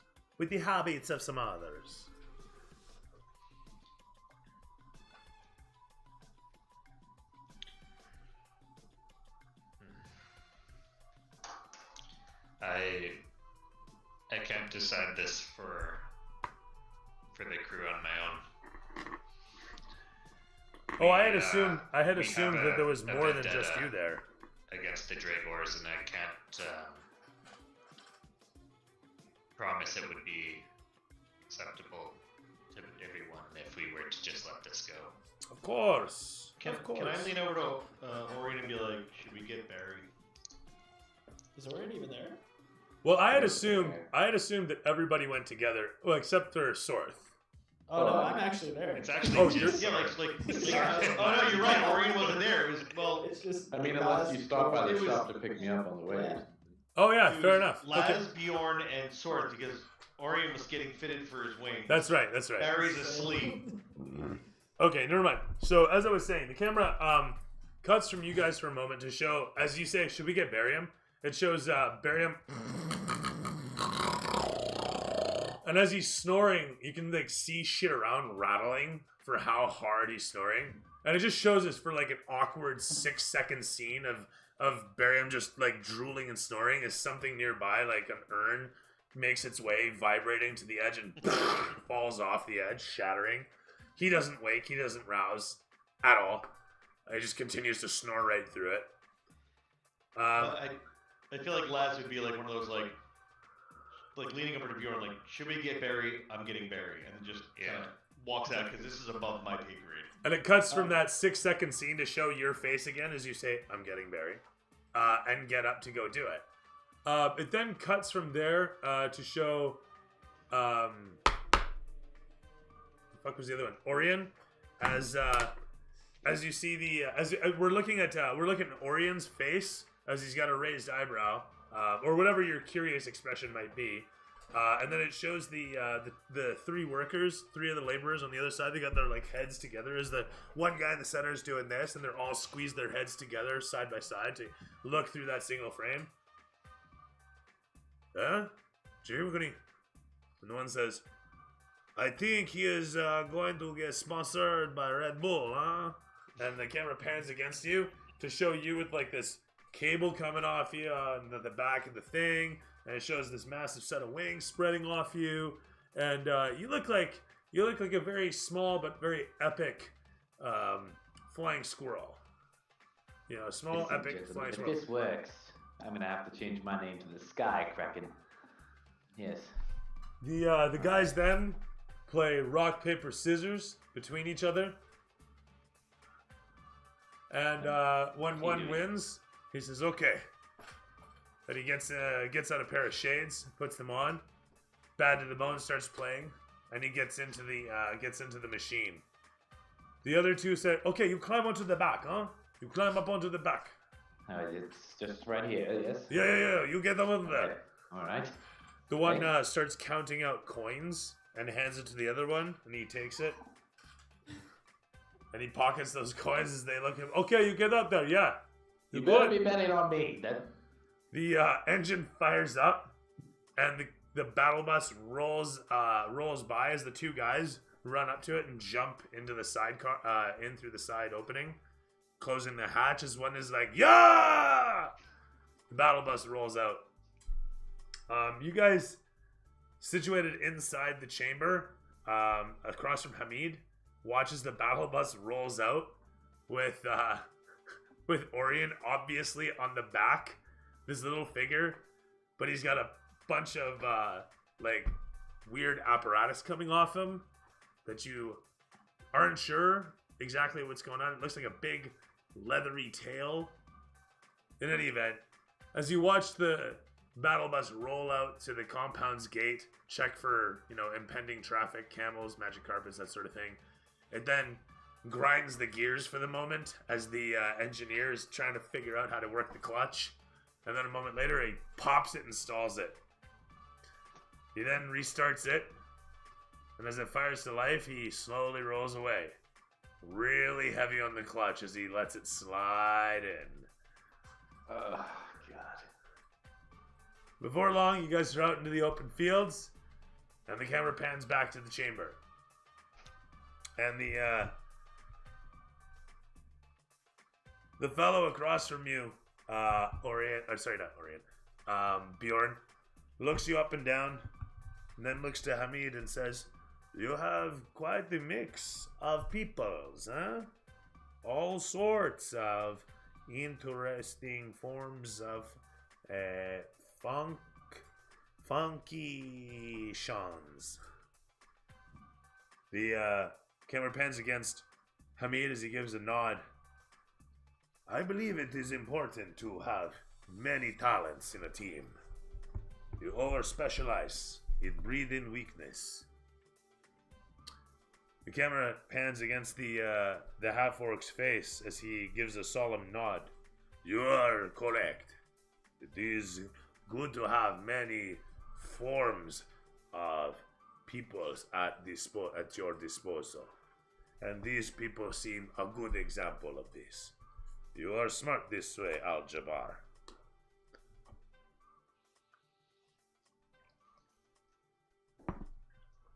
At which point, Hamid gives a slight nod of his head. "You honor me with your words. Please, let us enjoy a little bit of the shisha that I have brought in from the southern end, huh?" At which point, the straight-backed individual leans forward, this Ibn Iliad fellow, Musayef, Ali Musayef, Ibn Iliad. That's the whole fucking name there. But Ali leans in, and he takes one of the hoses, and as Hamid pulls out a small tinderbox and gets to work setting it aflame and putting that to the side, grabs himself a hose as Ali gives the first haul. If anybody else wants to join in, you're fully welcome to. I mean, there's only Bjorn at the moment, I guess. Actually, is there still food on the table? Oh yeah, I keep forgetting Sorth is there. So yeah. Sorth could. You don't quite have the same lips as everybody else, but you could still do it. Oh no, I just want the food. I don't care about the food. Good. Yeah, you totally do so. You move in upon having a seat and getting to some chow. And it is, of course, excellent stuff. Ever since Gurgit's taken over the kitchen, it's something else. And as you grab yourself a plate of rice and a bit of whatever the meats is and a heaping bunch of the spice, you can take 4 temporary hit points. Sweet. At this, though, Hamid... What's Bjorn doing during this? Anyway, you watch as Sorth actually sits down and gets to eating. I let them know it's been a long day. You'll have to excuse me while I think about this. And I head back to my chambers. Please, no. You bring the lizard and you leave? And stop bleeding all over the place, honestly. I came to deliver news, and that news has been delivered. This unexpected proposal I'll need to sleep on. So it is, Hamid says. And he looks towards the magistrate and the vizier. And gives a nod and sits back down with the hose in hand, puffing away as you leave the chamber. The camera pans against Laz as you come upon Barium's door. I'm gonna knock fairly heavily. You do so, and Barium, I'm just gonna say that, you know what? No, that's really not the sound. It's really not the sound.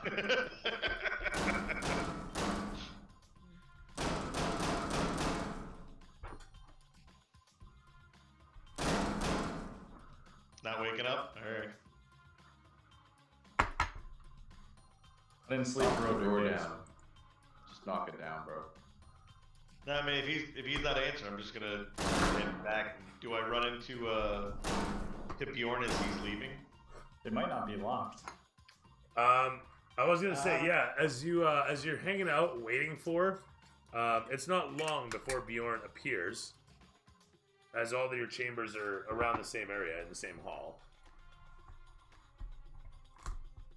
And same with Bjorn. You can see the sound of the immensely loud knocking. Now that you realize it's knocking and not someone busting a hole through the floor or the walls.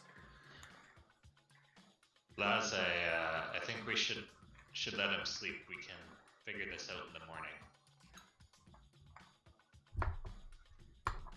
Okay. I mean, not much I'm putting to this. I just wanted somebody else smarter than me to make a decision. And that's been accomplished, I guess. So there you go. Yep. All right, fair enough. So with that said, Laz Well, does. no, I mean, my question is, did you fix Sorth? Sorth was still up and able to fight. What was needing fixing? Okay. he was pretty Not for me to wounded. negotiate with the doctor. He's still walking. It's fine. In that case, if it's bedtime, I will take a nap. If it is not bedtime, then I am. Oh, it's dinner time, really. For dice. My healing word is just fight.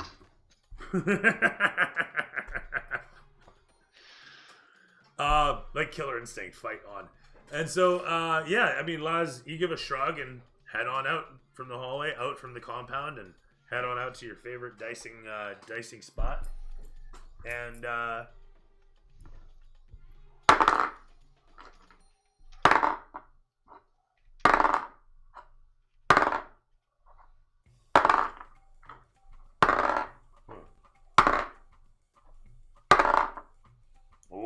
you're just falling behind over the course of a few hours, and then you fall way behind. I'm Ooh. sorry, buddy. No bueno. Your opposition got 2 nat 20s as it went. All told, you lost 6 gold. Ay. Not a good night. But, odds are evens. Evens. Oh, shit. But nothing. But you lost 6 gold, and that's all that happened to you tonight, so that's alright. With that said, it's a good time otherwise. You get drinks bought for you. You buy a couple. Everyone's telling good jokes and good stories. You lose a couple gold. You make a couple gold. By the end of the night, you're down 6, and everyone's going home. So you're kind of forced to let it go for the evening. There's no special hand of God or magic man on premises. It's just steady back and forth battle of attrition as the dice go, and otherwise it's a good time, you know. So with that said, though, the night evens out, and you head back several hours later. During this time, there's still discussions between Hamid and the people. Says the magistrate Ali Musayef ibn Aliyad. He says, "So I have a requisition. I have this fellow coming in to Memnon. He needs work as he is seeking to enter the great race. He is a friend of a friend, you know." And Hamid gives a nod. "Yeah, I know this." And he gives a haul on the hookah as the magistrate does the same. And Ali continues a moment later. "If you could find him a position in your organization, I would subsidize his presence with you, huh? This is a personal favor, if you could. I think he would be a fit here with your varieties, your garden of personalities, huh?"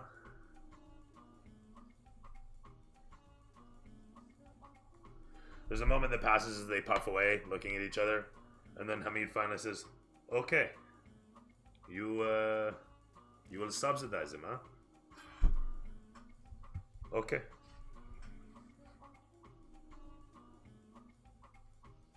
Okay. As the camera pans again across the lot of these two, a lot of these three, it fades to black a moment later, showing Sorth, and then it crossfades to show Sorth chewing away, kind of fly on the wall nearby. Do you do anything? Say anything? You just eat? No. If I'm done my food and there's nothing left, I'll just get up and walk out and go to bed. They continue to converse amongst themselves as you continue to eat. And then eventually you move, and the half-orc just kind of side-eyes you, and then looks back towards Hamid and his boss talking. And as you go to leave the room, the half-orc looks up towards you and watches you, and then looks over towards Hamid, and then back at his boss. And that's it. And you make your way out without a word. I take it you going to bed, like you said? Yeah, I'm totally going to bed. And that's that. You crash out in your lean-to.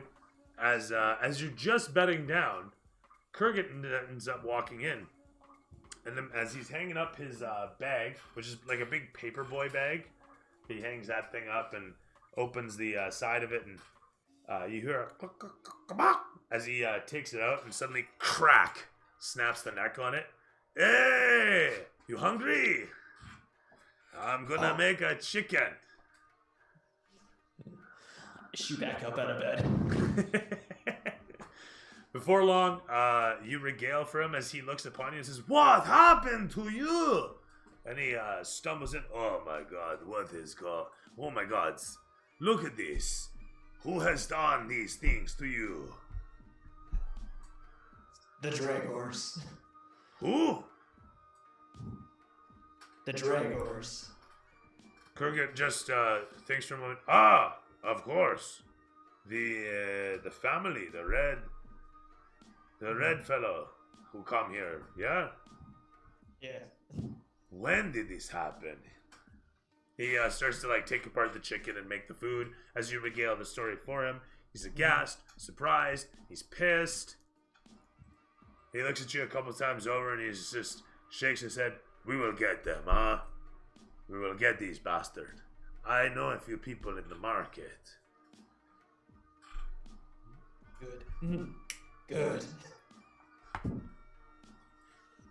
One chicken dinner later, Kurgan's snoring away, rubbing his belly.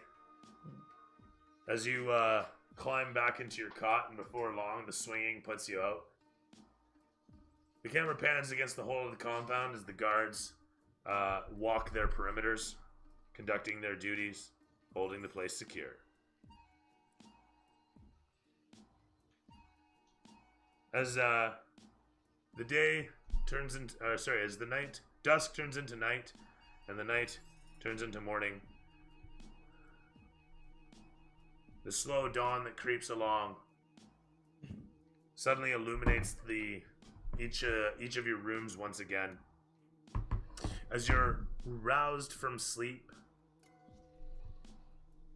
the man Laz, light invades upon your eyes and wakes you back to the world. What do you do? What's the first thing you're after? Laz is breakfast and back to the garage. See work I gotta help with. Bjorn. The same. That's I've got to share the news, and that's where everyone would end up. Barium. Barium was actually restlessly sleeping and having some, kind of out of this world crazy nightmares about the Dragor and Gary exploding, shuffling around, mumbling Dragor in his sleep. He gets up in a fit of rage and just starts smashing shit in his room. All right. While yelling Dragor before stomping out into the hallway.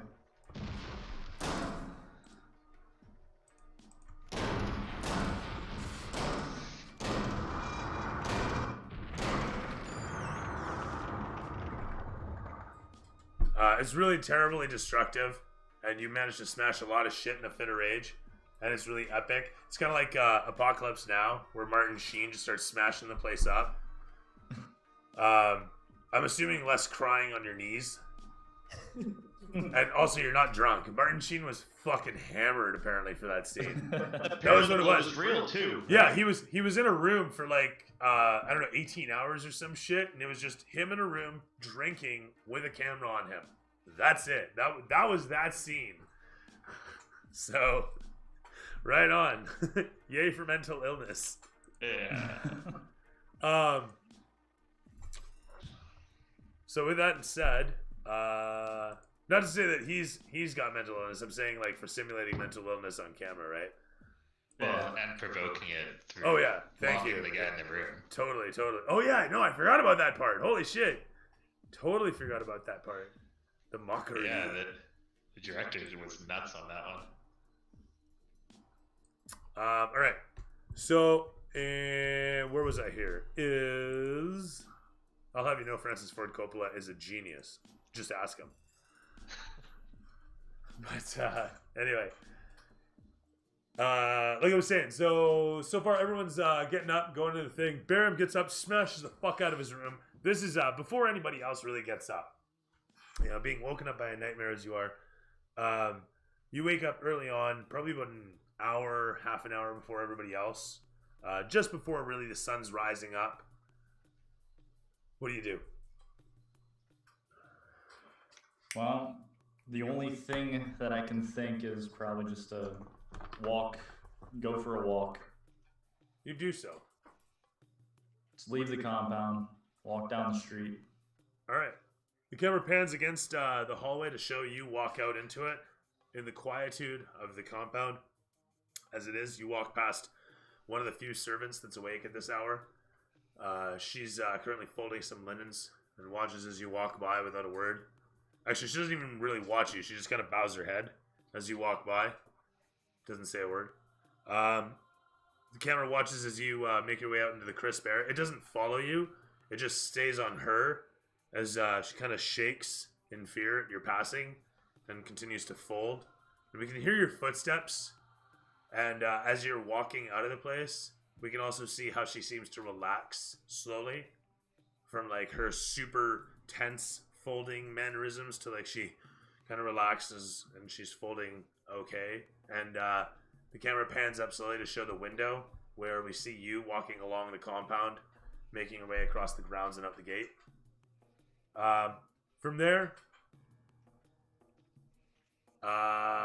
we'll get back to you in a moment, but Orion, you wake up, what do you do? Was my test flight successful? Oh shit, by the way, I was sorry. about to ask what happened to him. I was just assuming that I would wake up and either have broken arm or like be like, yeah. My apologies. So montage time, I suppose. Throw me an athletics check and an acrobatics check. Both? Yeah, one after the next. Okay. One's getting in here, the other one's getting down. Okay, athletics 17. Acrobatics. Wait, what a minute. Should have rolled 2 dice there. I have an advantage on that. 1 second.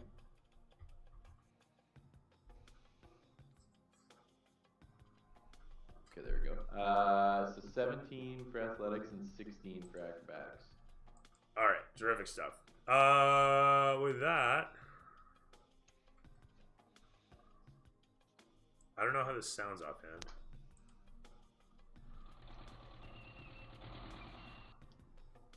No. No.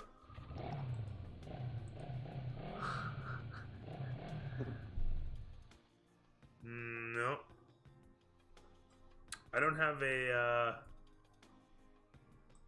version of the DSCs going hardcore, unfortunately, it seems. Damn. Need to find like a drag race clip or something. Yeah, I thought I had one in here.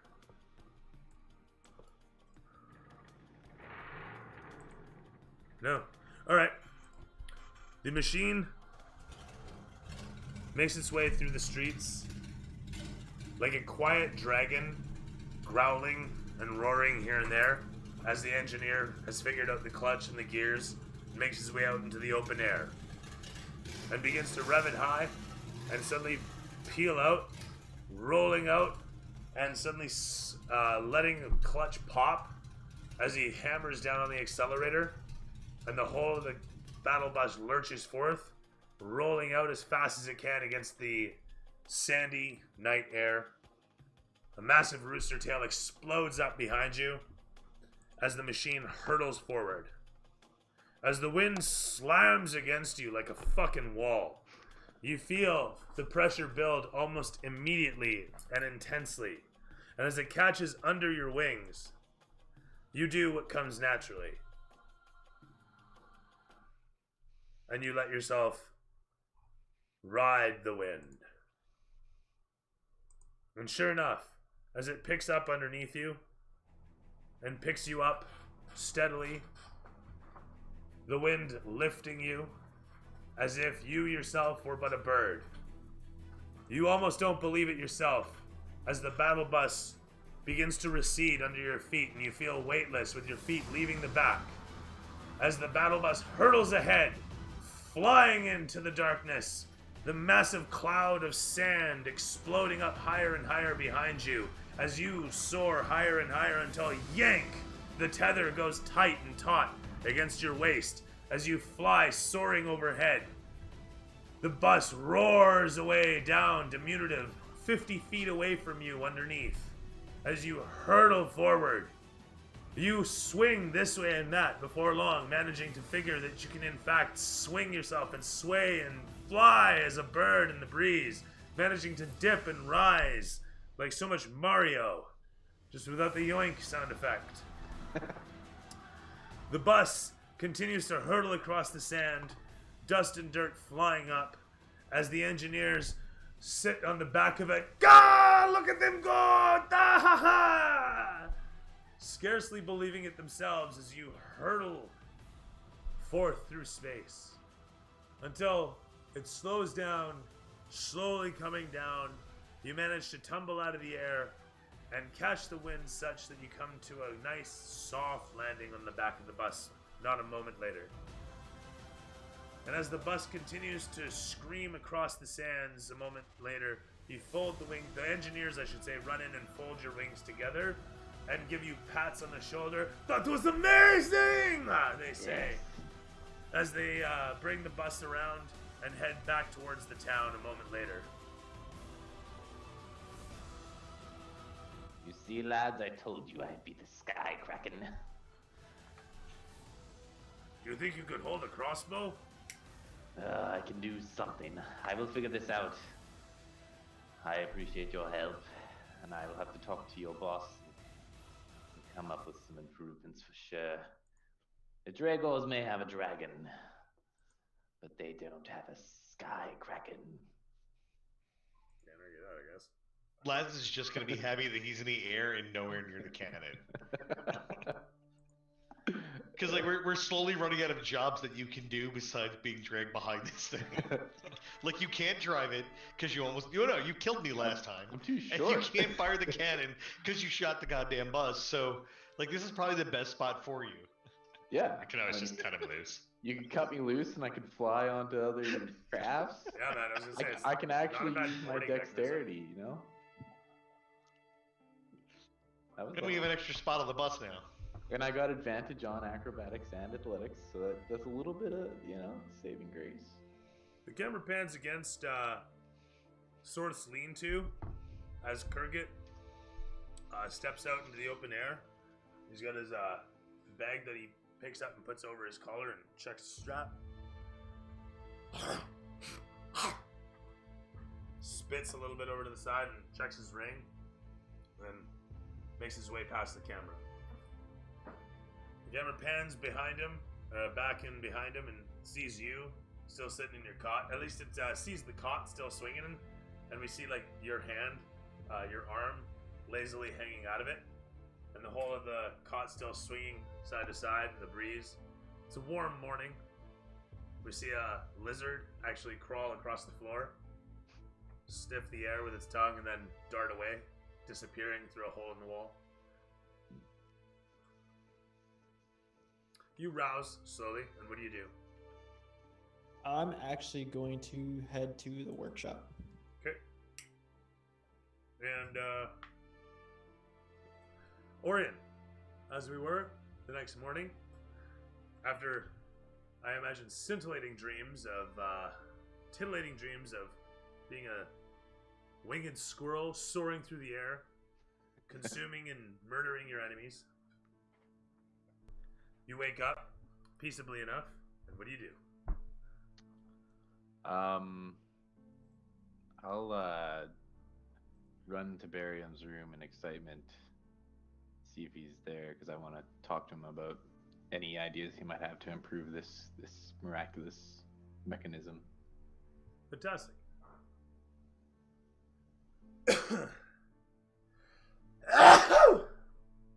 Bless you. Thank you. Bless you. The camera pans against, hang on a sec. Yeah. The camera pans against the, dark flesh of a new face, glistening in the sun.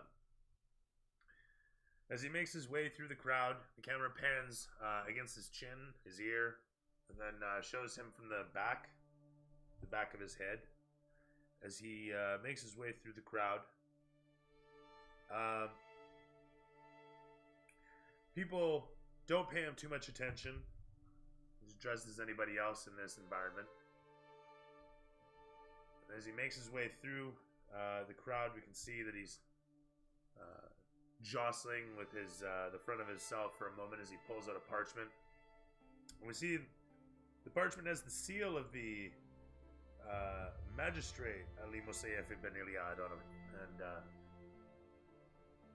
with the magistrate's seal on the document, the fellow moves through the crowd until the crowd itself disappears in a crossfading quick montage. It shows him walking for a moment amidst the crowd, and then it crossfades to show a side street with a bunch of kids playing, and then it shows a crossfade and he's on a main street that's empty save for the odd cart here and there, and in the distance the entrance of a compound.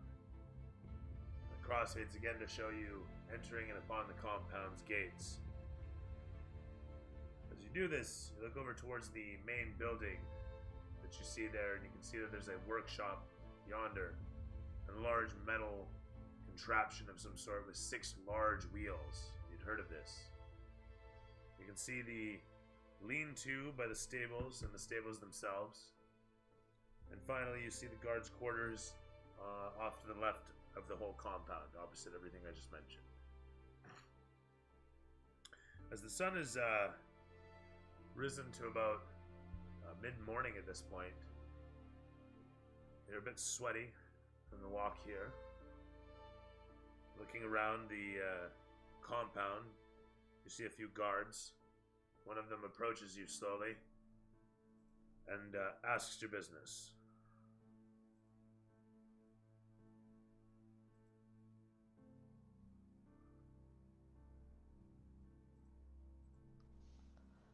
I am looking for Hamid. You are? What is your name?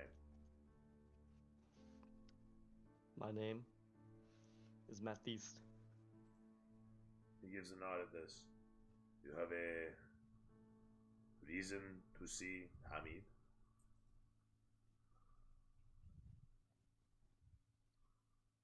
Well, I heard him talking about the Great Race. Yes. And you have an invitation to see the Pasha? No, but I will join.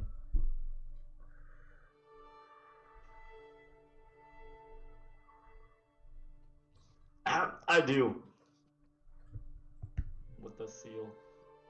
Pull it out. You hold the parchment up for him. The guard looks at it for a moment. What is this? My invitation. Ah. He looks at it for a moment. May I? He takes the document from you and looks at the seal for a moment. Okay. He gives it back to you. Hamid is on the 3rd floor. I take you there now. The camera pans against you as you follow in with the guard, making your way past the loud sounds coming from the workshop. You make your way into the main building. It's luxurious, but not, oh crap, what's the word I'm looking for? Starts with an O. Opulent. It's not opulent. It's luxurious, but not opulent. You can see some stonework, mostly a wood-framed building. The whole of it is, it's nice. It's cozy as you enter upon. Nothing like the monastery. Just large, open-spaced, cold, and stone. As you make your way up the stairs following the guard, you see there's a couple other guards, servants. Looks like this guy's got a pretty solid staff. Ali said that this fellow had quite the robust team, and that you'd fit in. That you'd find this to be to your liking.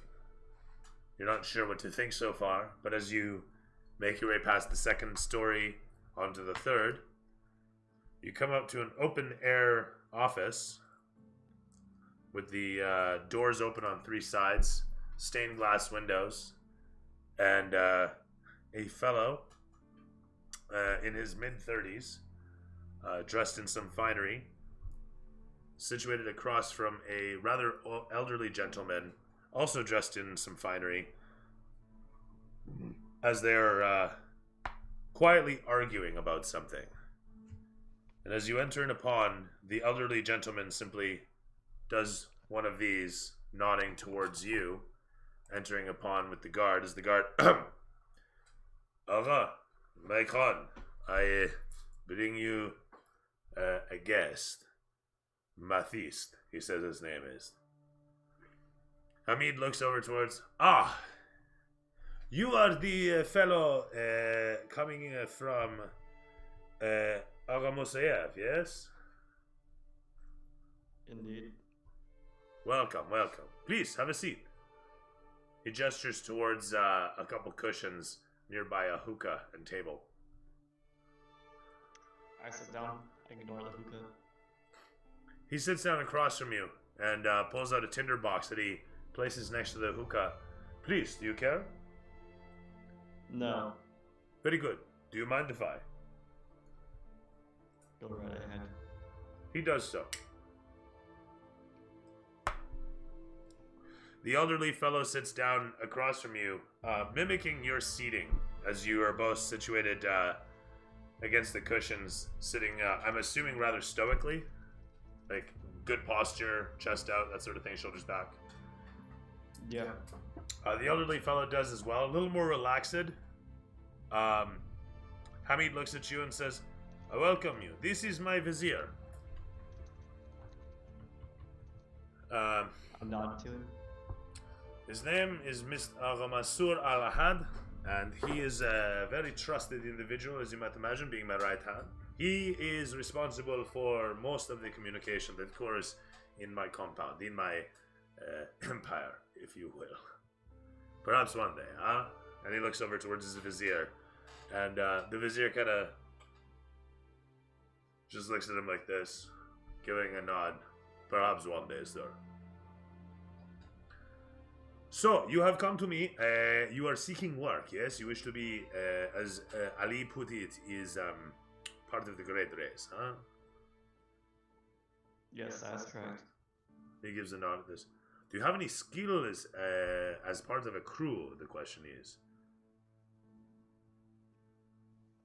I'm a very good cook. He gives a nod at this. Then you will get along with my cowman. But this is good for the road as well, yes? For I do not believe cowman is part of the race team. Come to think of it, I'm not sure what the lizard man is doing either. I digress, my apologies.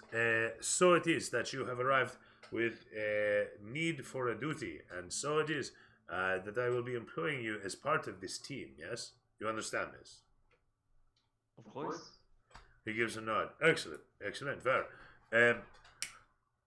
What have you done in the past? What is your previous employment?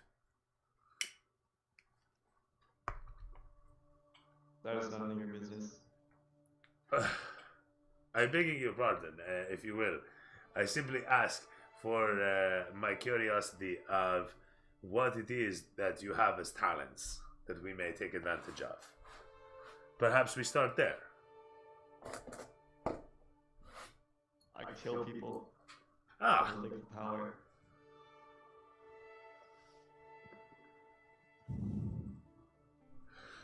Well, I suppose we have a good start for an enforcement soldier. You are aware of your wages? So it is Ali says he has negotiated this with you already, yes? Of course, but I wouldn't mind higher. Of course. And dependent upon your performances, of course, you understand your pay will reflect. Always do well. I suppose I should take you to meet the crew. He takes the last haul off the hookah and stands up. And he looks over towards the elderly fellow and he says, "Aghalahad, shmam khabiyai." At which point the vizier looks up and looks back at the table and looks up at him and says, "Okay," and gets to his feet, grunting as he does. Rising to his feet, they walk with you out to the workshop.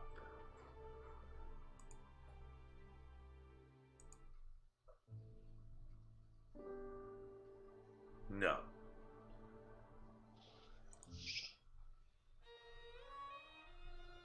Nope.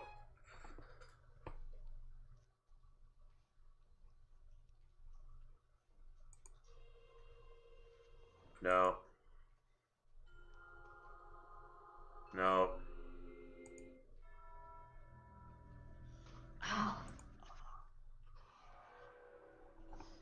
Okay over there? Yeah, what happened? Yeah, self-destructed. Flashbacks. I hit my chest. Yeah, he's just feeling the pain from the explosion now. Took a while to, kick in.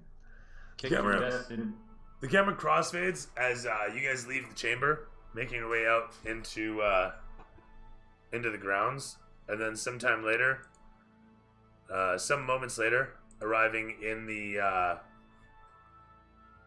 workshop, as the camera pans against it to show the lot of you guys hard at work upon the platform. As the camera does kind of like a slow 90-degree pan of the whole interior. What are we looking at, guys? Why don't we start with Barium? What's everybody focused on in your workshop, Barium? I didn't go back yet. Oh, you're not headed there right away? Oh no, I went for a walk. Oh yeah, no, fuck, that's right. I forgot to fucking cover that. By the way, great. So, as I was saying, you get escorted into the workshop by Hamid and Thing, and then, as I was going to cover here, the camera crossfades from there to show Barium out for his constitutional, as it were.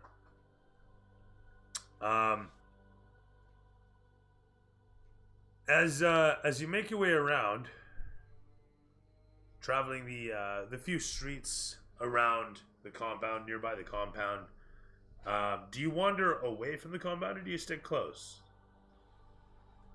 I wouldn't wander more than a couple streets away. Not really looking for trouble, but extremely pissed off at the situation with Gary and the Dragors. And like Barium knows, like it isn't exactly as it appears to be.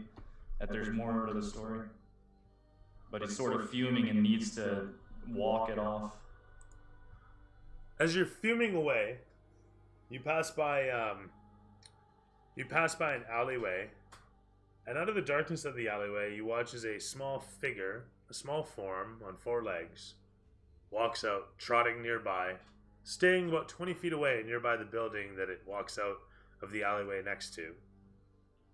You continue walking along as this thing trots nearby. Out of the corner of your eye, you eventually notice it. A small dog, well, mid-sized, trotting along, paying just enough attention to you to keep step, but staying still 20 feet away from you.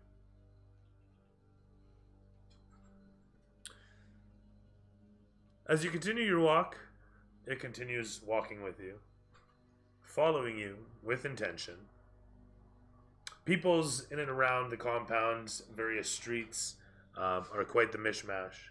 You see guards, you see peoples conducting their affairs as any might, taking laundry out to the river,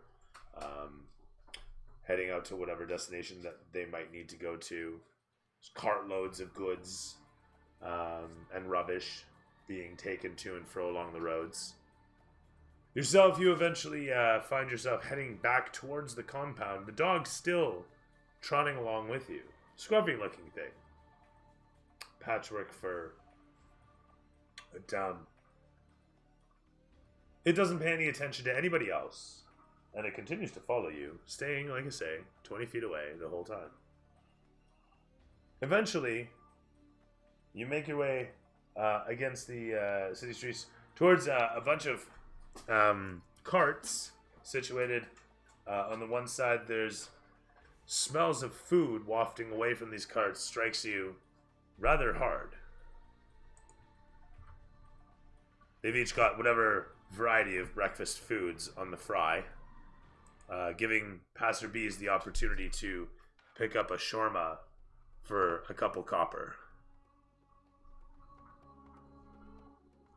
The dog's staying about 20 feet away until you get to the carts, at which point it starts to close in slightly, coming to about 10 feet and sitting on its haunches.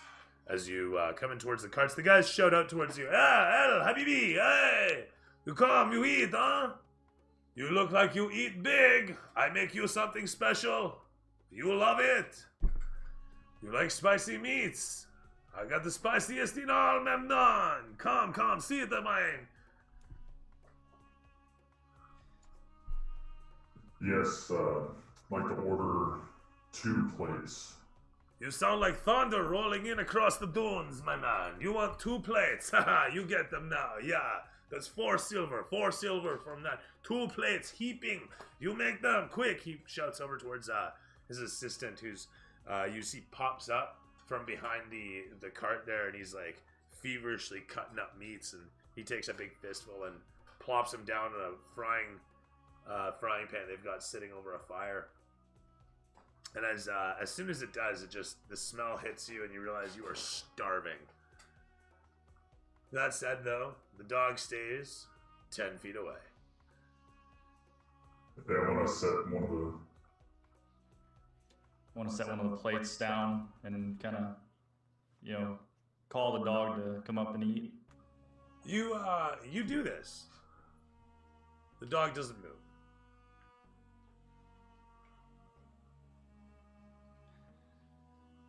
I'm gonna set it further away from me and then go back and sit down. You do this. At first, it doesn't move. It cocks its head. You get your plate served a moment later. "Hey, Habibi, your food, huh? Don't let it get cold." And they put a little extra kick in there for you, huh? You can smell the capsaicin just filling your nostrils. And your olfactories are resonating with the smell of the heat.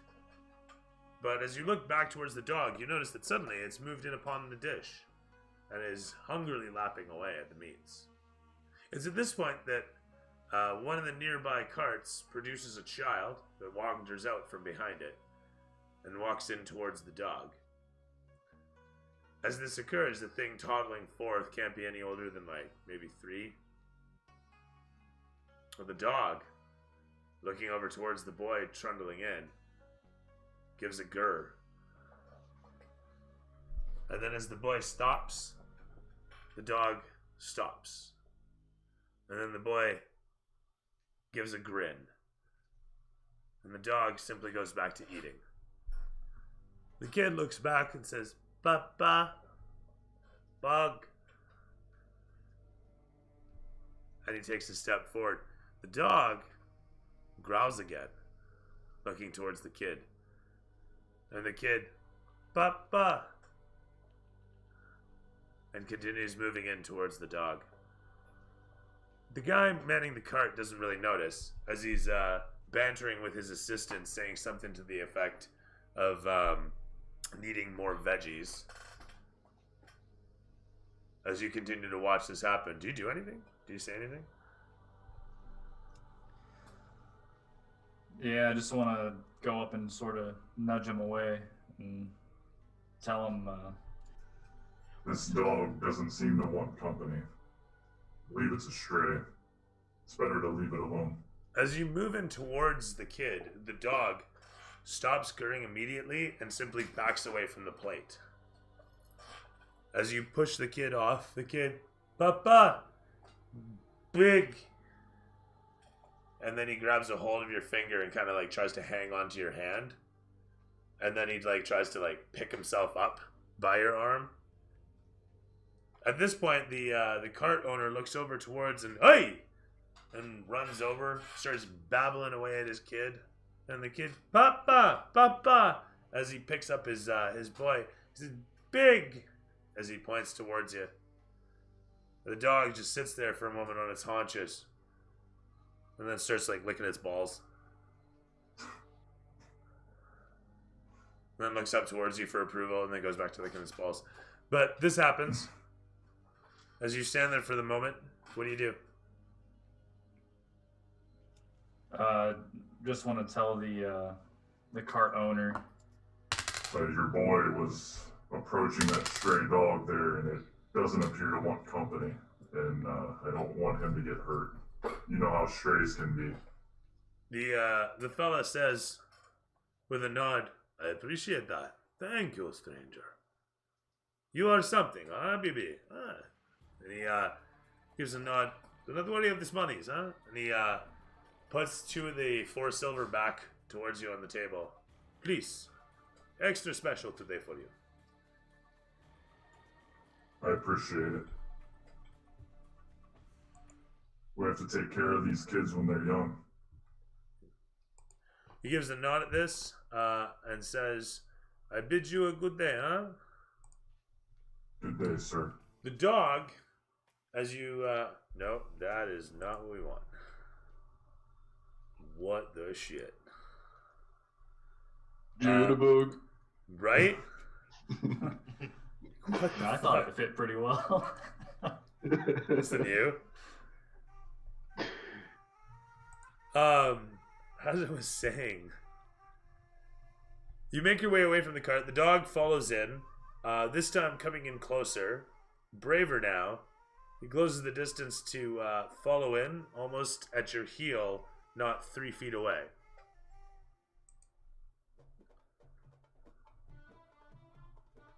Before long, you come back towards the compound, and as you come towards the compound, the dog starts to lag behind a little bit with each step, until you enter into the compound, and the dog stays about 50 feet away from the entrance, cocks its head, and then trundles off, back through the city streets.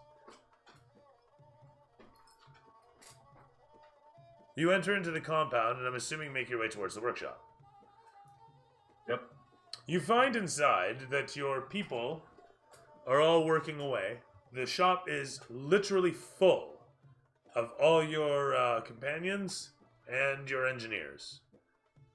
The first thing that you see is your man Orion strapped into some sort of weird squirrel suit with giant wings. And aside from that is Hamid and the vizier.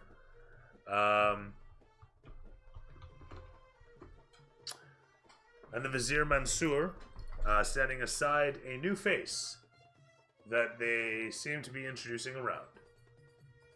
And as the camera pans against them, Hamid looks towards you all and says, this here is a new member to your crew, huh? Comms recommended by the same fellows who are helping sponsor our work. I would like you to welcome Mathist. I said that correct? Ahoy! I'm Bjorn the Ballista Proof.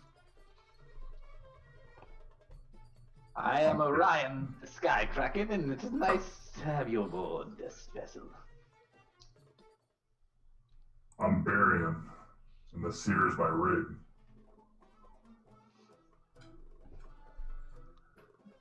The camera pans against a lot of you. Shows the Lizard Man and the Goliath working away on the rig. And Hameen looks towards them and says, and those two over there is, I don't know that one's name, the Lizard. And that is Laz, we call him.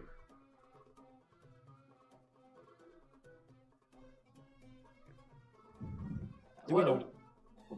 Sorry. Oh no, go ahead, man. What is this I hear about sponsors? Hamid gives a nod. The Zodiac! You come, you hear this, huh?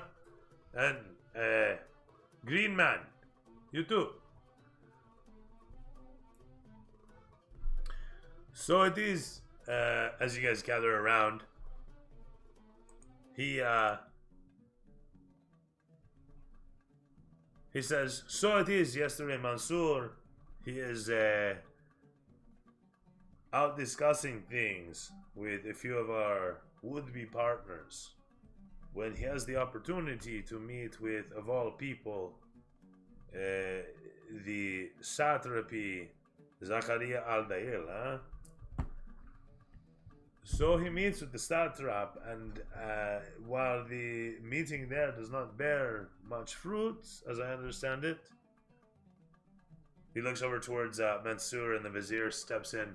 It would seem there was a common interest in supporting a new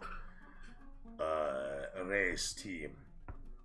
So we have the opportunity to receive a bond for 1,000 platinum for the team.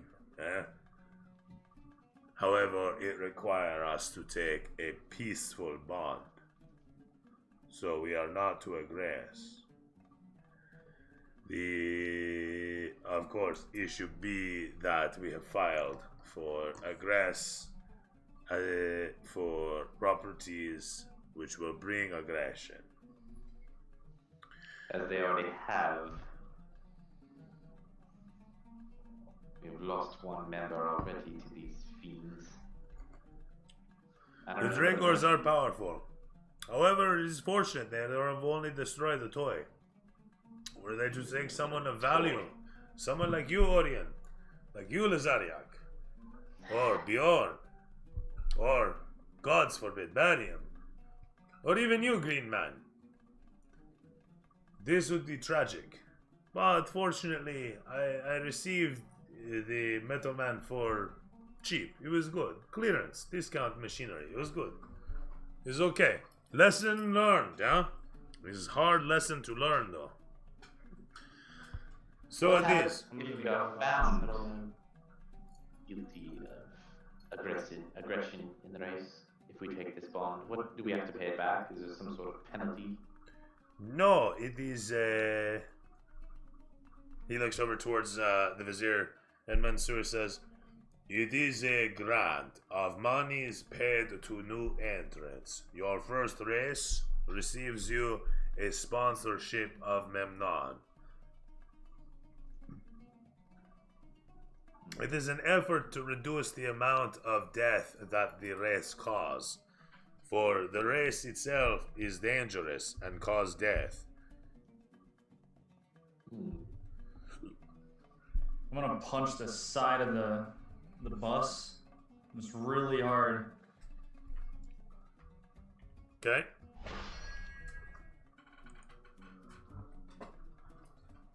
It is insulting that they would offer this after the loss of our dear friend.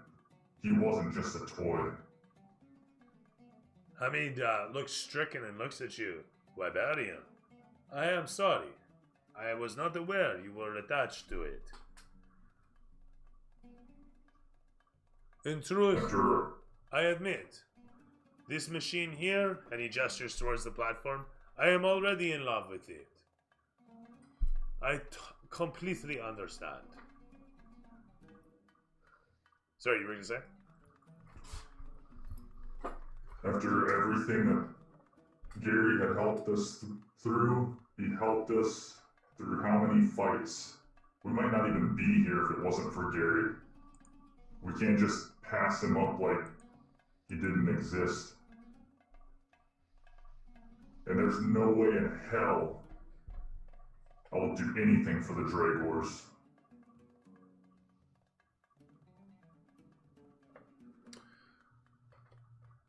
So, my question is, are we passing up on this 1,000 platinum?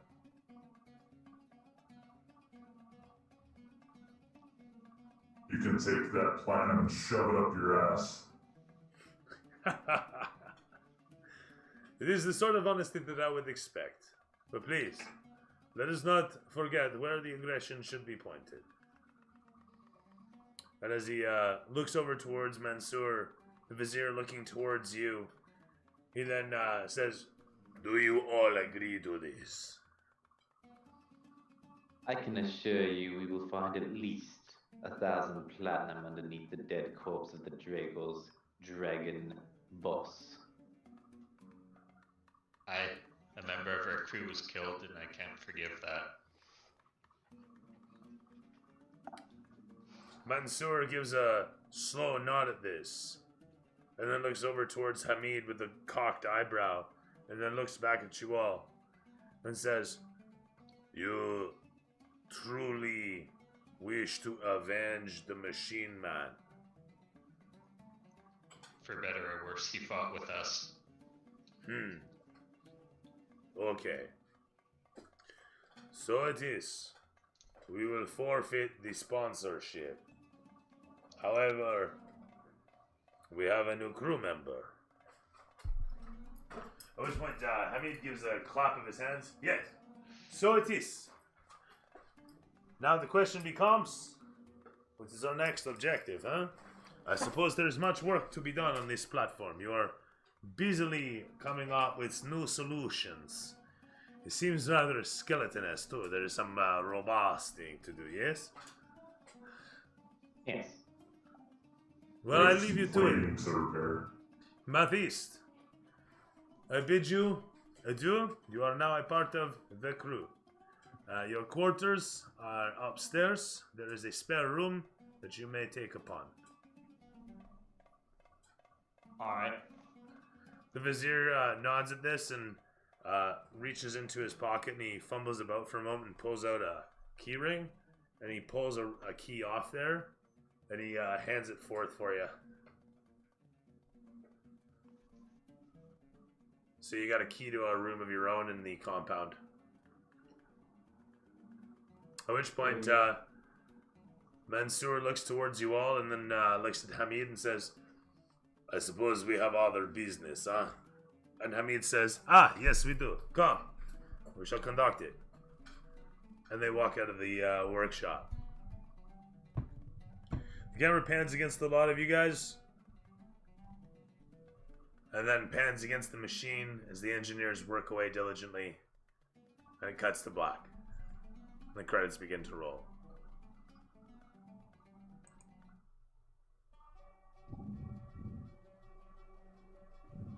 So, we will start next session after in-game time of like a week of you guys working away on the machine and getting it prepped. Remember, you guys are about 2 weeks out, so this leaves you with about 3 days after the 3 days that you guys have spent doing all this. I think I've got that timing right. Correct me if I'm wrong. Was it 2 weeks or a month? You guys were 2 weeks away. Let me look. So we had, I think we had 2 weeks, maybe 2.5. I'm seeing a month in my notes, but I forgot to update it. No, that's fine.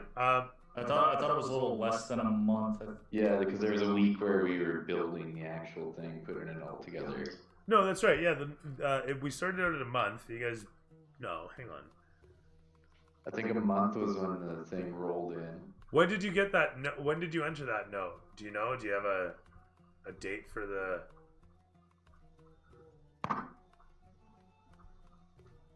I'm checking.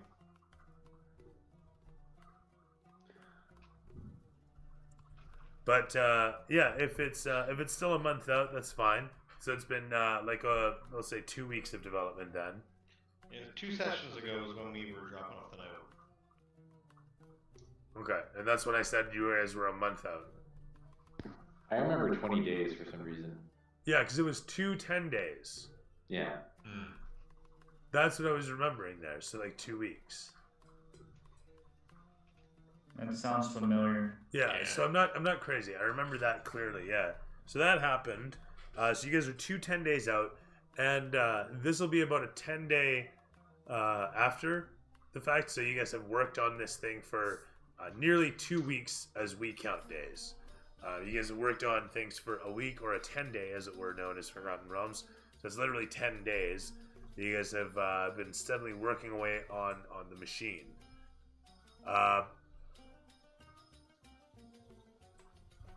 So it's during this time that you're making that final push, get those bits put together, whatever it is that you want to fabricate, whatever ideas you have, put them down, discuss it in the Discord, and get that solidified so you know what your machine is going to be when you guys actually hit the ground, hit the ground on race day. If you guys want to turn like the front ballista into a harpoon gun, I think it's a great idea. Totally up to you guys. Again, discuss in Discord and figure it out. Other than that, Sean, what'd you hate? What was your favorite part? What did you like the least? I mean, the fight was good. It was short, and the least favorite part was losing a member of our party, almost losing 2 of them. But working Matthias in is good. So yeah, I'm looking forward to the great race and getting there. I like that Laz has finally found his limited voice and where he fits in here, just kind of being a wise ass on the side, but still not intelligent enough to run things and knowing when he has to go find an adult in the room. You know, when it doesn't involve smashing something, that he can take care of that part of it. Oh, fair enough. Yeah. So no, it's good. It's been fun trying to find that slot. Cool. Cody, what did you like? What did you hate? What was your favorite part? What did you like the least? I liked the curveball of the story this week. The which now? Gary dying. Well, just Gary dying. None of us. Oh, really... curveball. Yeah, curveball. Yeah. None of us really expected it to happen that way. I mean, when you pick a fight in the middle of the streets, 4v2, it was a chance, right? But I didn't expect him to explode, so that was kind of crazy. Well, you guys can still resurrect him off the foot, hey? Yeah, we definitely could. I don't know how much that would be, but either way, either that or we can just let him be. It might be better. The world might be a better place. Avenge his idealized memory, not bring him back. I mean, there's gonna be a lot more face. There's gonna be a lot less faceless people in the world. Yeah, right. For better or worse. Yeah, and I just like the turn it took, and I like the character development with Barium, and I'm hoping that this new contraption that I'm going to be strapped to works out for me. If not, then I'll have to figure something else out. And I can't wait to meet our new member, see what he's all about. But other than that, I didn't really hate anything. It was pretty cool all around. Cool. Benny, what'd you like? What did you hate? What was your favorite part? What did you like the least? Damn, bro, Gary died. That's unfortunate. Yeah, I didn't really expect to die that way, especially that was such a well, I expected Gary to die in an explosion, at one point in this campaign, but as it's the result of someone like messing me up internally, like an autopsy in a way. I had to whip up this new character real quick to get into the story, so you can expect me to like try to flesh it out a bit more over the sessions. Yeah, technically you haven't done anything with the character yet, so you could totally change it up if you wanted. Nothing's really been described about your character, so you can do whatever you want to do with it. I expected to get you in sooner and do more with it, but it seemed like a good endpoint that we came to, so it is what it is. But that said, yeah, you can.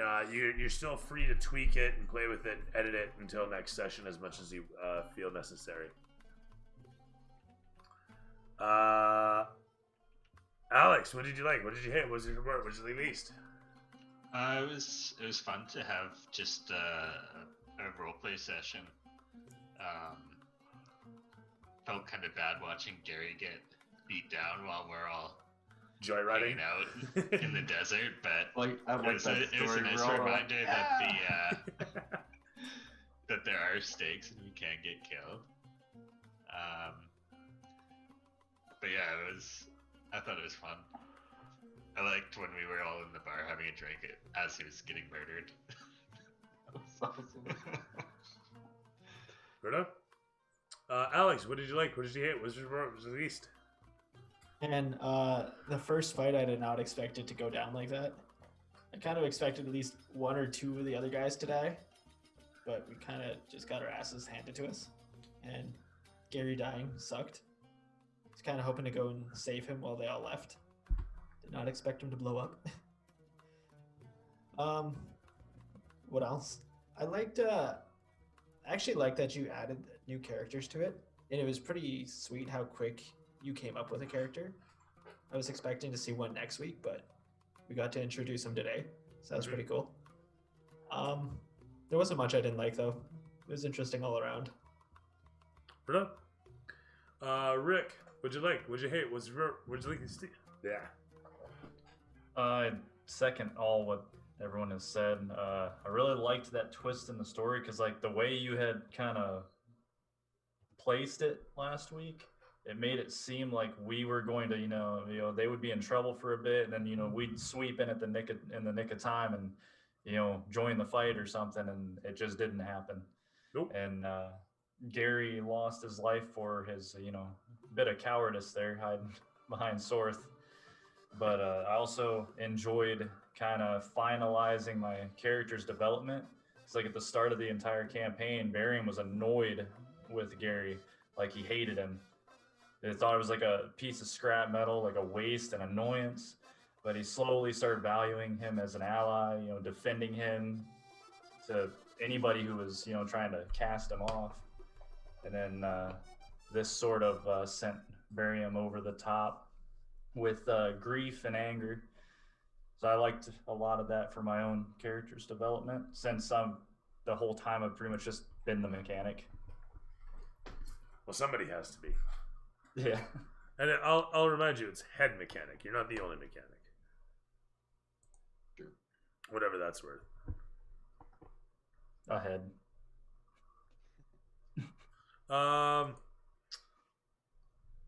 So what did I like? I liked the pacing. I liked the initial combat. I liked the tension. I liked the layout of the set piece in the rebuild. It looks more like a market this time around than last time. Testament to second time around. Second time's a charm. Yeah. I liked establishing stakes. I always dislike having to kill a character, but I like the fact that it scares the shit out of everybody. Like, ooh, fuck, this can happen. Yeah, it totally can. And there are repercussions. Like, he is starting at the same level, but it's at like 0 for that level. In other words, like, you lose any experience, you're back at the beginning of that level. So there's your penalty for you there. Other than that, I would have liked to get the new character more involved. But I do like, again, the pacing of it and where we're leaving off, and that it's 11. So, some East Coasters aren't having to suffer quite as badly as last week. And on that note, everybody had a fun session? Oh, yeah. Yeah. Last. We're done. It was great. Good to hear. Until next time, it's been a pleasure to be your dungeon master, your entertainer, and with this fantastic palette of personalities, this is my plethora of players. I bid you adieu. Until next time, Mayor 20s always land on 20. Sweet. Right on. Have a good night. All right. Have a good night, Thanks, guys. everyone. Thanks. Night. Bye. Good night, everybody. Good night. And then there was one. I'm heading out, man. I was just making sure I put in the last notes in the list. Right on, brother. Cheers, brother. Later. And that's all she wrote. If you like what you see, we stream every Monday from about 7:30-ish on through to whenever we finish. Yeah, do I stream anything else? Nope, this is pretty much it. Although I will be also streaming this Thursday, I guess, around 6, 7, somewhere in there. Haven't quite hashed out the time yet. And that is Waterdeep. That will be continuing the story of. So that's exciting too. Otherwise, once again, it's been a pleasure. And until next time, have a good night all.